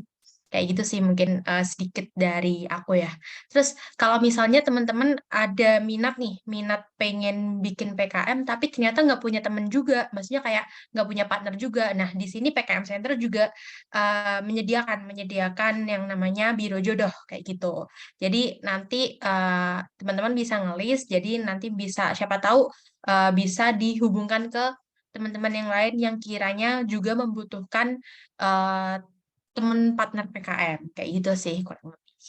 Jadi bisa saling ambis bareng kayak gitu. Mungkin itu cukup dari saya. Terima kasih.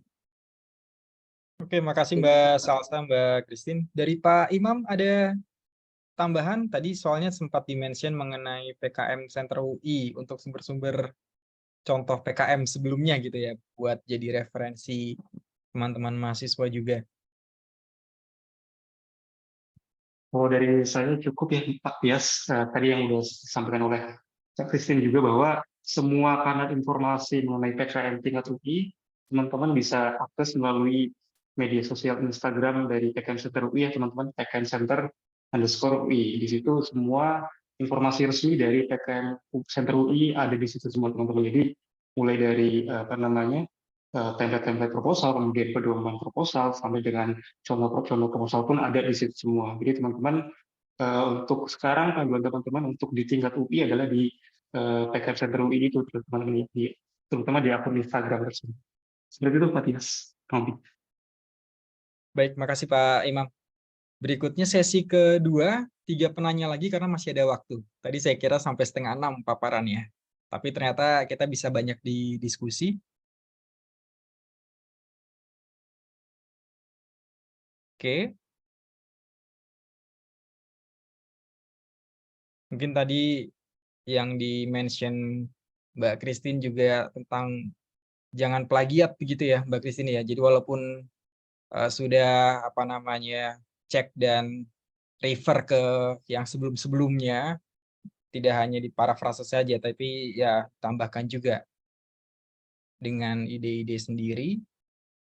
Dan kalau bisa jangan plagiat, tidak plagiat. Ada lagi yang ingin ditanya?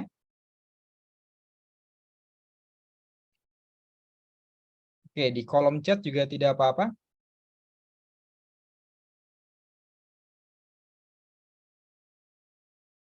Dari Bapak Ibu fasilitator, ada yang mau didiskusikan juga dengan narasumber?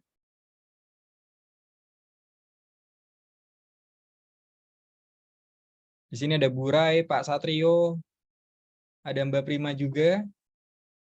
Sandoko, Siap, Burai. halo. Silakan. Ibu mau usul tuh, coba setiap kelas kita kan ada 12 kelas. Ada nggak perwakilan tiap kelas itu bertanya gitu?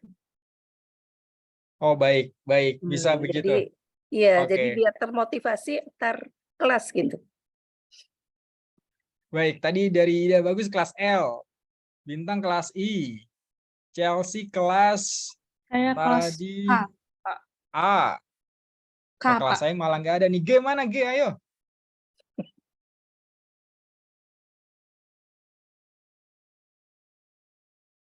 Teman-teman dari G. Harvey.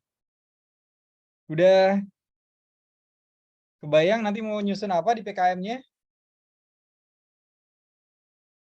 Rana?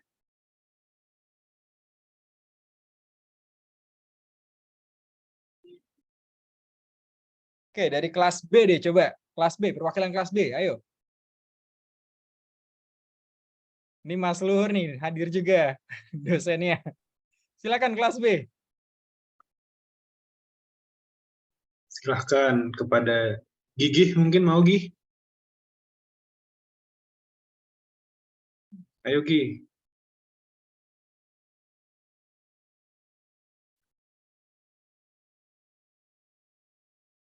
Oke, coba kalau kelas C.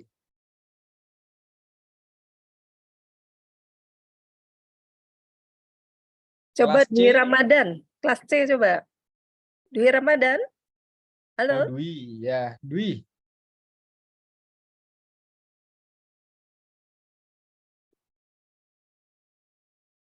Oke, harus diperhatikan dan digali juga ya teman-teman, karena kan detail ini tadi banyak peraturan dan juga teknisnya. Kalau di UAS nanti tidak sesuai begitu ya. Ida bagus, ada lagi yang ditanya? Resen kembali. Mungkin sedikit saja Kak Tias, mau mengkonfirmasi, berarti dari dalam pembuatan tugas MPKT ini yang berupa proposal PKM itu nanti, apakah proposal tersebut nanti yang dalam artian akan diproses sesuai dengan misalkan pengajuan proposal untuk PKM secara umum, atau MPKT ini hanya dalam artian untuk sebagai bahan nilai bagi mahasiswa, dan melanjutkan yang tadi itu untuk per tim itu bisa mengirimkan berapa proposal ya Kak Kristina? Kalau untuk PKM itu sendiri. Oke, jadi ini ditanya mengenai MPKT untuk tugas akhirnya begitu ya, apa otomatis langsung diikutkan? Gitu?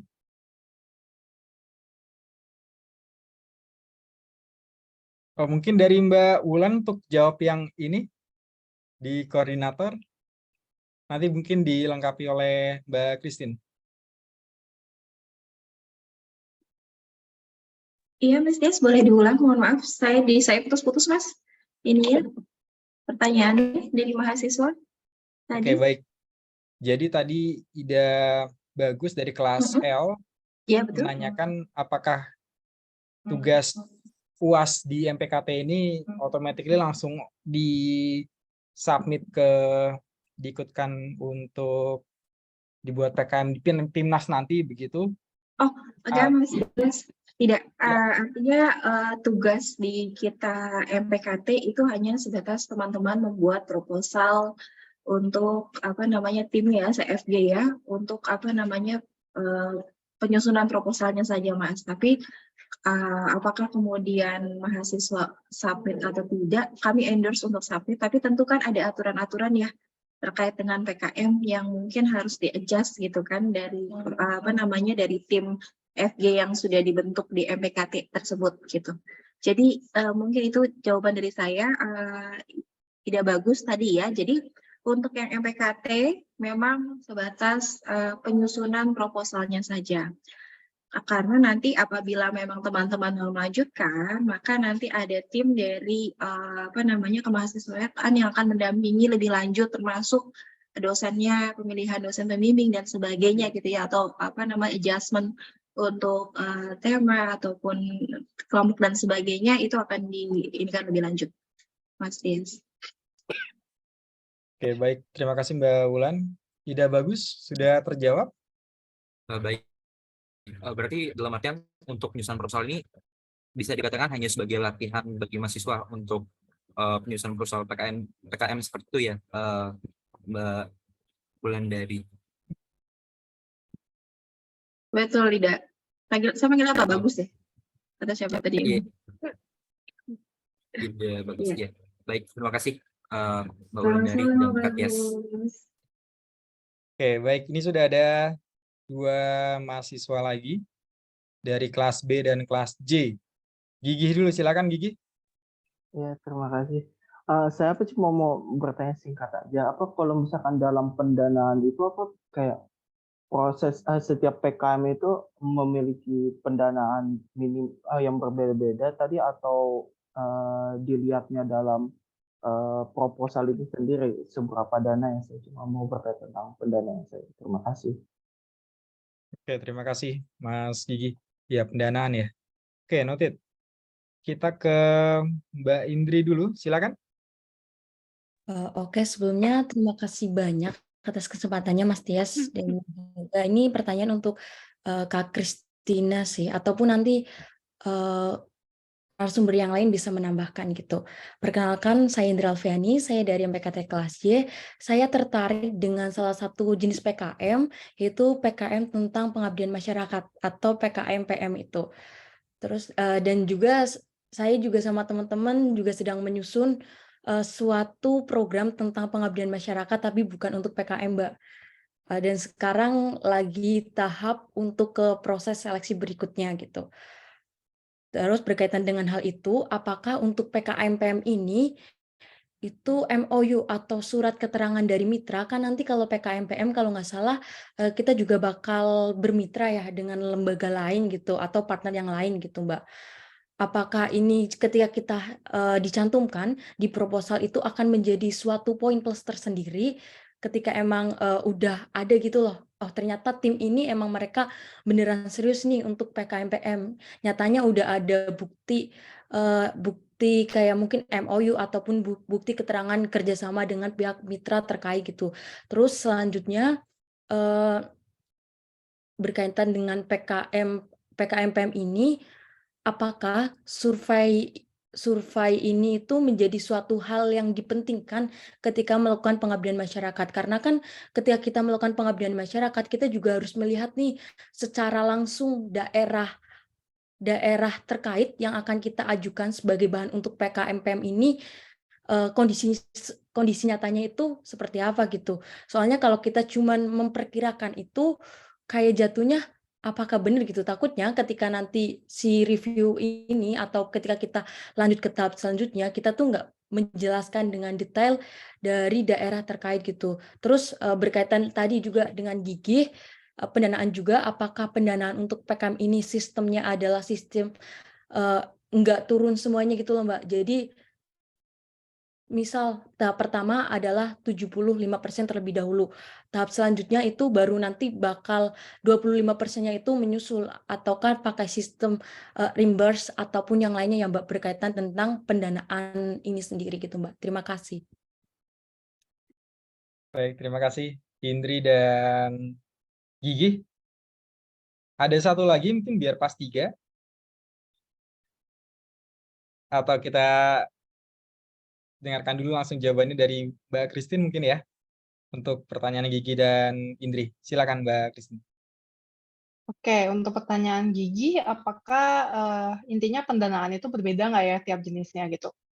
Jadi kalau untuk periode waktunya itu bersamaan, mulainya bareng-bareng gitu biasanya. Anggaplah start-nya dimulai dari 1 Juni gitu ya. Nanti akan ada briefing dulu apa segala macam, terus start-nya bareng.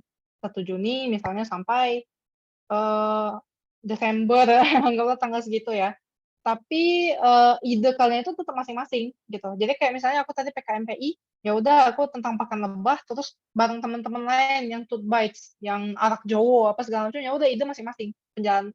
Terus yang bareng-bareng itu evaluasinya bareng-bareng, yang internal maupun eksternal. Yang internal kita sama dosen UI yang berpengalaman jadi juri dan pendamping di PIMNAS.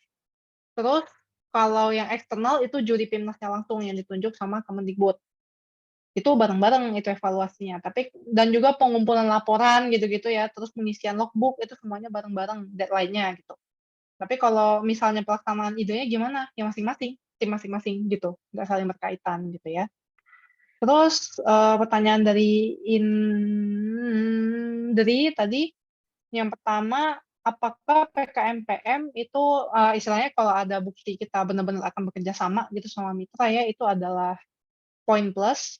Jadi kalau untuk formatnya sendiri, itu PKMPM itu ada namanya surat, aduh aku lupa judulnya yang benar apa gitu, tapi intinya itu adalah surat keterangan kerjasama mitra.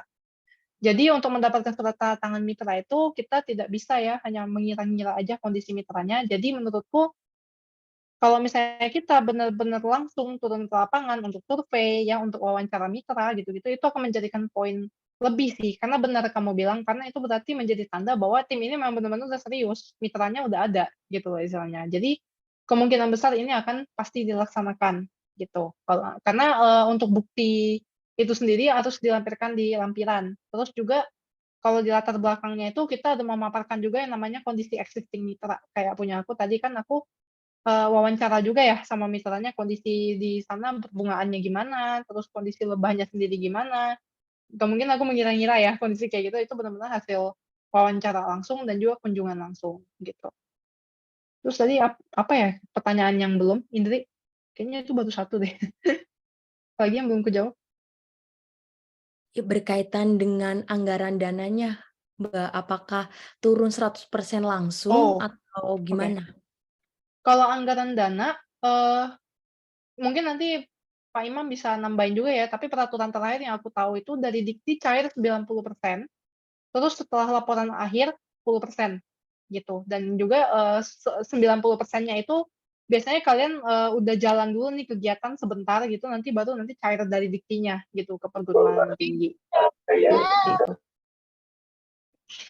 Makasih Mbak Christine. Tadi mungkin Iya. dari Mas Gigi itu terkait dengan nominal mungkin Mas Gigi ya, bukan dari timeline ya. Apakah beda-beda begitu di tiap begitu ya Mas Gigi ya? Iya apa? Oh, kayak pertanyaan siapa kayak lebih kalau misalkan proposal ini lebih kayak besar anggarannya atau gimana? Kalau apakah ada perbedaan anggaran dalam setiap proposal di satu PKM atau enggak? Oke, kalau itu ada perbedaan anggaran, ada bedanya. Itu tergantung dari kita submit juga berapa butuhnya gitu dan di ACC-nya berapa gitu. Jadi istilahnya kalian kalau misalnya submit 12, belum tentu kalian dapat 12 sebenarnya. Tergantung dari evaluasi dari juri-juri nasionalnya juga. Kira-kira benar nggak sih proyek orang ini kurang lebih butuh dananya 12 gitu misalnya. Kalau aku sendiri waktu itu aku yang PKMPI penuh ya pendanaannya. Terus kalau yang K itu seingat aku tuh aku ngajuin berapa ya 10 atau berapa gitu. Tapi nggak kentara ya bedanya gitu. Paling seingat aku ngajuin 10 kalau nggak salah, didanainya 9,5 gitu. Ya kayak beda-beda dikit lah gitu istilahnya. Gitu. Jadi tiap tim beda-beda pendanaannya. Tergantung apa yang udah kita ajukan. Oke ya, Mas Gigi, Mbak Indri. Baik, ini berikutnya ada yang tanya via chat ke saya karena sedang kendala mic dari Dwi Ramadan ini Burai, tanya Kak. Oke, saya izin bacakan. Jadi Dwi menanyakan apakah anggaran yang diajukan itu mempengaruhi penilaian dari proposalnya. Mungkin RAB-nya gitu ya, ketika disusun apakah mempengaruhi penilaian, misalnya dari segi efisiensi dan efektivitasnya gitu. Jadi makin sedikit anggaran yang diajukan, lebih bagus nih karena dengan misalnya uang sedikit aja bisa jalan gitu ya, atau bagaimana begitu, Mbak Christine. Berikutnya sebentar, ada lagi. Oke, cukup itu. Silakan Mbak Christine. Oke, kalau sepengalaman aku sejauh ini kalau lebih efisien iya mungkin ya. Terlihat lebih efisien, semakin bagus, semakin kemungkinan besar didanai iya. Tapi itu bukan berarti kayak pendanaan saya harus lebih kecil daripada yang lain gitu, jangan. Nanti kalian yang nombok, kasihan ya. Yang penting itu realistis aja dananya berapa, seefisien mungkin digunakan. Pun selama pelaksanaan itu ini lanjut ya maksudnya setelah penulisan proposal itu akan untuk lanjut ke PIMNAS juga itu kalian penggunaan dananya juga akan dievaluasi soalnya. Kayak loh, nanti kalian waktu dievaluasi, kok kalian menggunakan dananya baru sekian persen? Terus nanti dilihat lagi, loh ini dana kalian habis buat transportasi doang, alat-alat kalian dipakai nggak? Jadi nggak ini sewa-sewa begini? Itu ditanya kayak gitu waktu selama kegiatannya. Jadi bikinlah anggaran itu serealistis mungkin, seefisien mungkin. Kalau masalah mungkin lebih sedikit lebih bagus gitu ya atau gimana gitu, kurasa tidak. Pokoknya yang terlihat lebih logis, lebih efisien aja gitu. Oke, makasih Mbak Christine. Dwi, sudah tanggap ya? Oke, ini juga tadi ada yang chat ke saya sangat tertarik nih. Chelsea tadi chat ke saya sangat tertarik nih untuk mengajukan yang gagasan futuristik. Nanti teman-teman di akhir sesi akan ada G-form survei untuk melihat kira-kira dari teman-teman yang akan fokus serius itu siapa saja. Nanti tolong diisi. Jadi dari PKM Center dan juga mungkin dari fasilitator MPKT bisa nurture gitu ya, maksudnya dikembangkan dari dini minat teman-teman dan motivasi teman-teman ini gitu. Juga nanti di G-form akhir ada evaluasi untuk kegiatan kuliah umum kita sore hari ini. Jadi misalnya di tahun depan ada kuliah umum lagi tentang PKM untuk adik-adik kalian di semester berikut-berikutnya gitu ya. Kita bisa tetap improve supaya UI naik terus gitu ya, Mbak Christine peringkatnya. Ayolah 1, 2, 3 lah seenggaknya gitu ya. Jangan sampai belasan peringkatnya gitu. Oke, ada lagi? Tadi udah dari Dwi kelas C ya. G, oke. Nah, G, yes, Rifki. Iya, Rifki lagi, baik, Rifki izin silakan. bertanya dan mohon maaf saya belum bisa menyalakan kamera. Mohon maaf Mas Tias, apakah suara saya terdengar dengan jelas? Oke, jelas, silakan. Jelas, baik. Kak Kristina, mungkin ini pertanyaan agak spesifik. Saya ingin bertanya, apakah tiap tahun itu ada menjadi suatu tema khusus atau judul khusus yang menjadi sebuah acuan atau dasar dari diselenggarakannya PIMNAS atau PIMNAS pada tahun keberapa, misalnya kayak misalnya di PIMNAS tahun ini itu memfokuskan terhadap kasus apa atau apa gitu, sehingga judul-judul yang diharapkan oleh penyelenggara PIMNAS itu ada seperti judul spesifik yang mereka harapkan gitu. Ada nggak Kak? Atau kita bebas mengeksplor judul apapun itu yang mau kita berikan. Demikian. Terima kasih. Oke, makasih Rifki. Izin ke Gigi dulu. Iya Silakan Pak, Gigi. saya tadi lupa bertanya salah satunya Pak. Di dalam PKM itu sendiri penggunaan dana pribadi itu kayak gitu? Diperbolehkan apa tidak ya Mbak? Gitu aja sih. Oke, baik. Makasih Gigi Rifki. Terus ini juga ada di chat yang tanya, tugas proposalnya ini individu atau di fokus grup, di FG-nya, gitu ya. Ini mungkin nanti dari Mbak Wulan akan jawab untuk yang pertanyaan dari Raditya, kelas I. Oke, dari pertanyaan Rifki dulu, Mbak Christine silakan. Oke, kalau untuk pertanyaan Rifki, uniknya ini, PIMNAS itu ada temanya. PIMNAS ya, bukan PKM. PIMNAS itu ada temanya tiap tahun. Tapi itu nggak pernah di-announce dari awal kita penyusunan proposal. Jadi kita nggak pernah tahu tema PIMNAS sampai hari PIMNAS tiba gitu.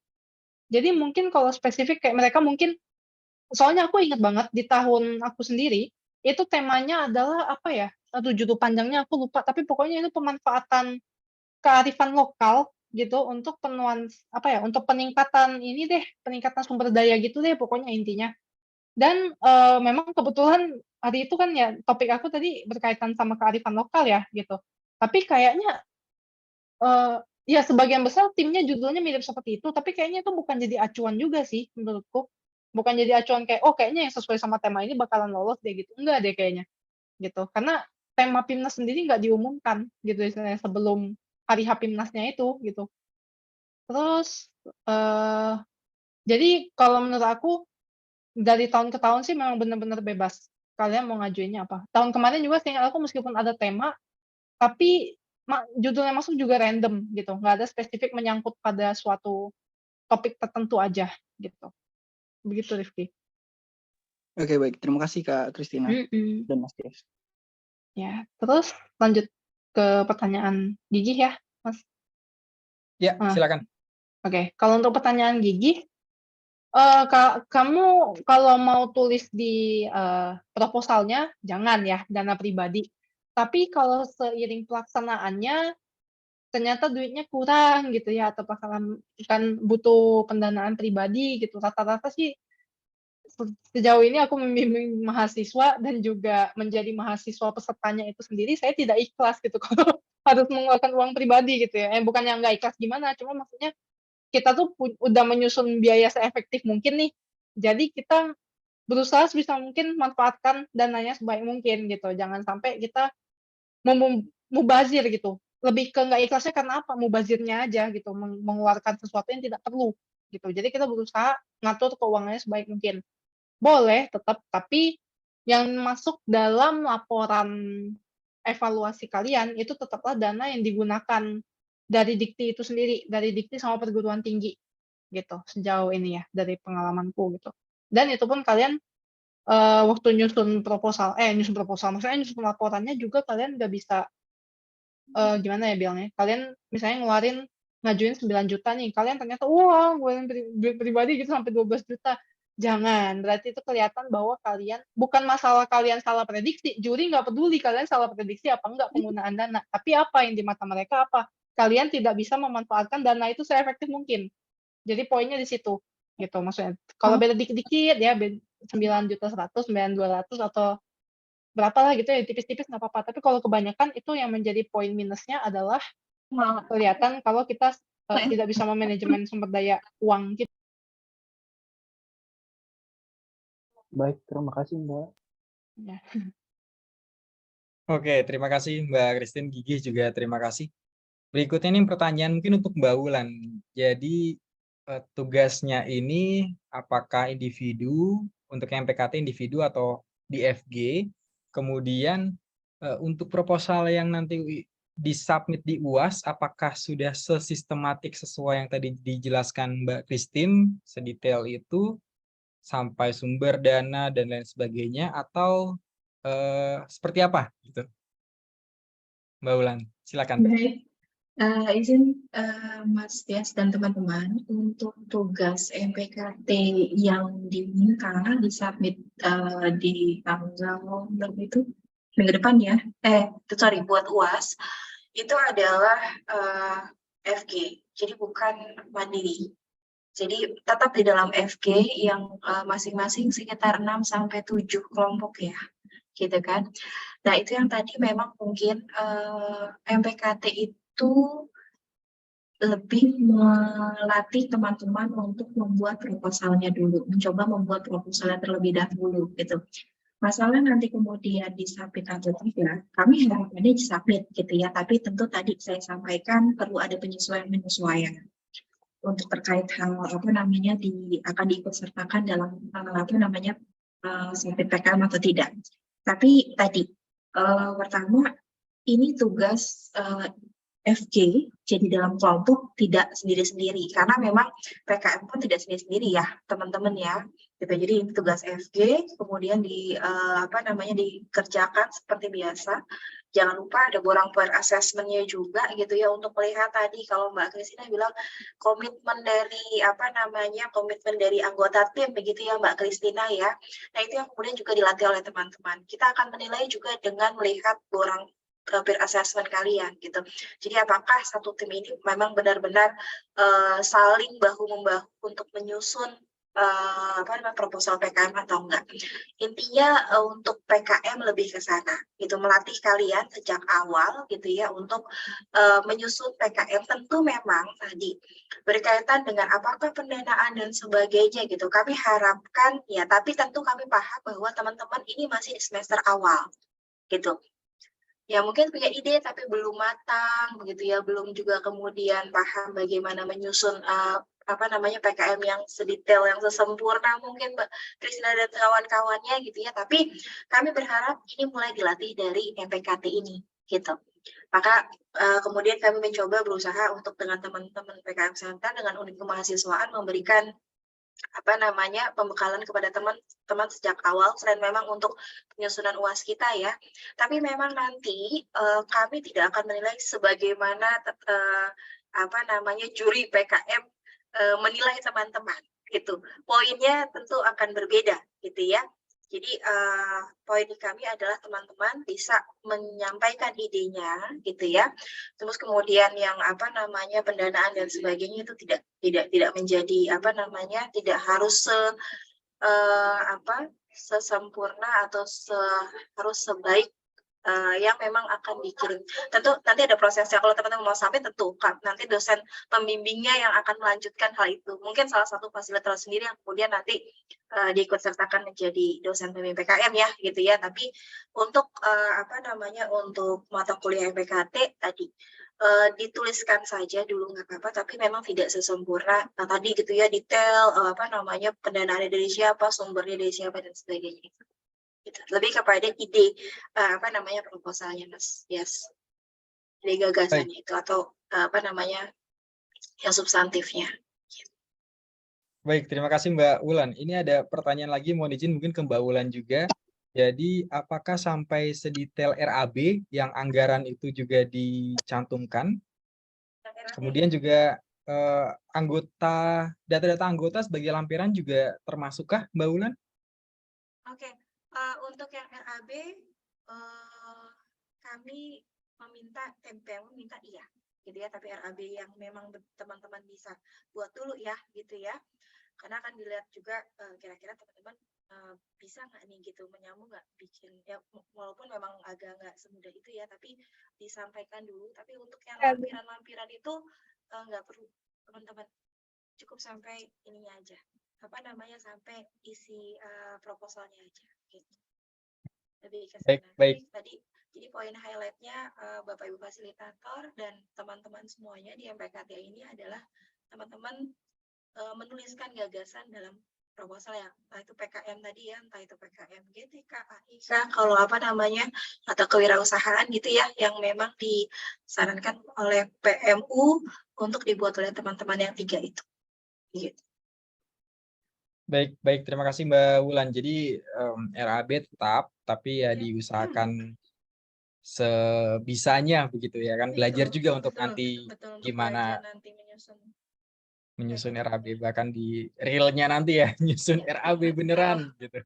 beneran sampai Jika diperhitungkan semuanya ya Mbak Kristina ya, Kristina sama teman keluarnya berapa gitu. Tapi kami paham bahwa kan ini teman-teman masih sifatnya di belakang laptop ya. Kalau Mbak Kristina dan Bapak memang apa namanya, memang benar-benar kan sudah ke lapangan, sudah menghitung berapa biaya untuk apa namanya turun lapangannya, biaya kos untuk materialnya dan semuanya itu udah diperhitungkan gitu. Nah ini yang itu yang sebenarnya kan memang tidak dilakukan oleh teman-teman gitu ya. Jadi RAB-nya dibuat saja dulu, tapi memang tidak sedetail dan kami tidak berharap apa namanya kalian memang merinci sedemikian apa itu ya biayanya gitu ya. Tapi masukan ada, dan untuk yang lampiran nggak perlu, karena kan itu memang banyak ya yang harus kalian sampaikan di sana.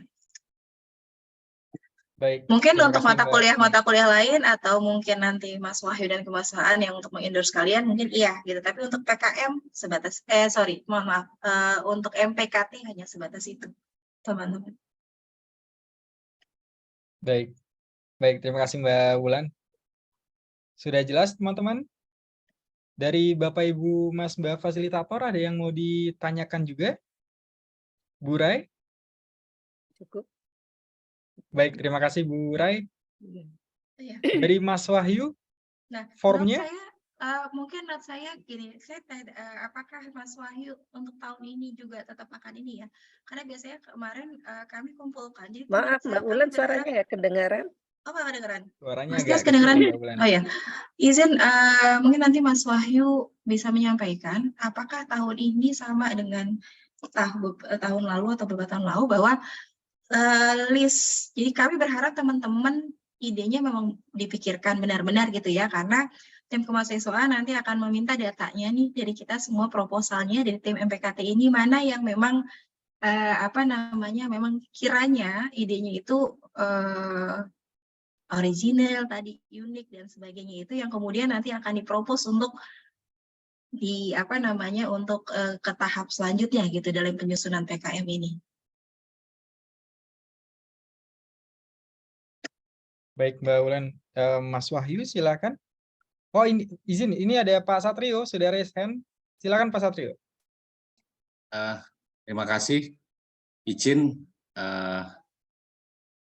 Mbak Wulandari selaku koordinator, senior kita Pak Gagan, Bu Renisi, teman-teman adik-adik, Mas Tias. Ini pengalaman ya. Jadi via seingat saya dan saya nguji waktu itu ada PKM yang dijadikan menjadi TA, tugas akhir. Nah ini peluang, ya peluang. Saya bukan hanya ngomong, saya membimbing juga, pernah 2 kali tingkat nasional. Kalau gagal level UI nasional, level UI nggak sering. Yang penting itu kontribusinya nyata. Dan ini peluang untuk adik-adik sekali membuat tugas UAS, kalau serius, dan dosennya fasilitator kita ini serius semua, bisa lanjut nanti ke PKM, ya, bisa lanjut menjadi tugas akhir. Nah, artinya fasilitatornya akan membantu sekali. Ya, jadi tolong sekali maaf ya, saya harus ngomong belak-belakan. Bu Renisi tahu itu. UI itu kalau urusan ini serius banget. Tidak ada perguruan tinggi lain yang sampai inovasinya seperti ini. Ini semester 2 loh ya, adik-adik ya. Tapi ini pekerjaan yang sangat serius untuk orang-orang komit. Kalau cuma sekedar lulus, mohon maaf, Jangan di MPKT kita, jangan di UI ya. Mohon maaf kalau sekedar lulus gitu ya. Saya akan keras banget, Mbak Wulan tahu itu, Mas Tias tahu, Mbak Sambali tahu, Bu Leni sih lebih tahu. Jangan main-main dengan MPKT ya. Informasi terakhir, MPKT itu penyelamat untuk evaluasi. Yang kedua, SKS-nya hampir sama dengan skripsi selisih 1. Dulu malah 12 SKS. Itu aja. Matur nuwun. Ya. Terima kasih Pak Satrio. Iya betul. Untuk SKS ini sangat besar gitu ya, hampir sama dengan skripsi bahkan untuk yang semester ini dan semester berikut. Sebelum-sebelumnya bahkan saya MPKTA 6 SKS, MPKTB 6 SKS gitu.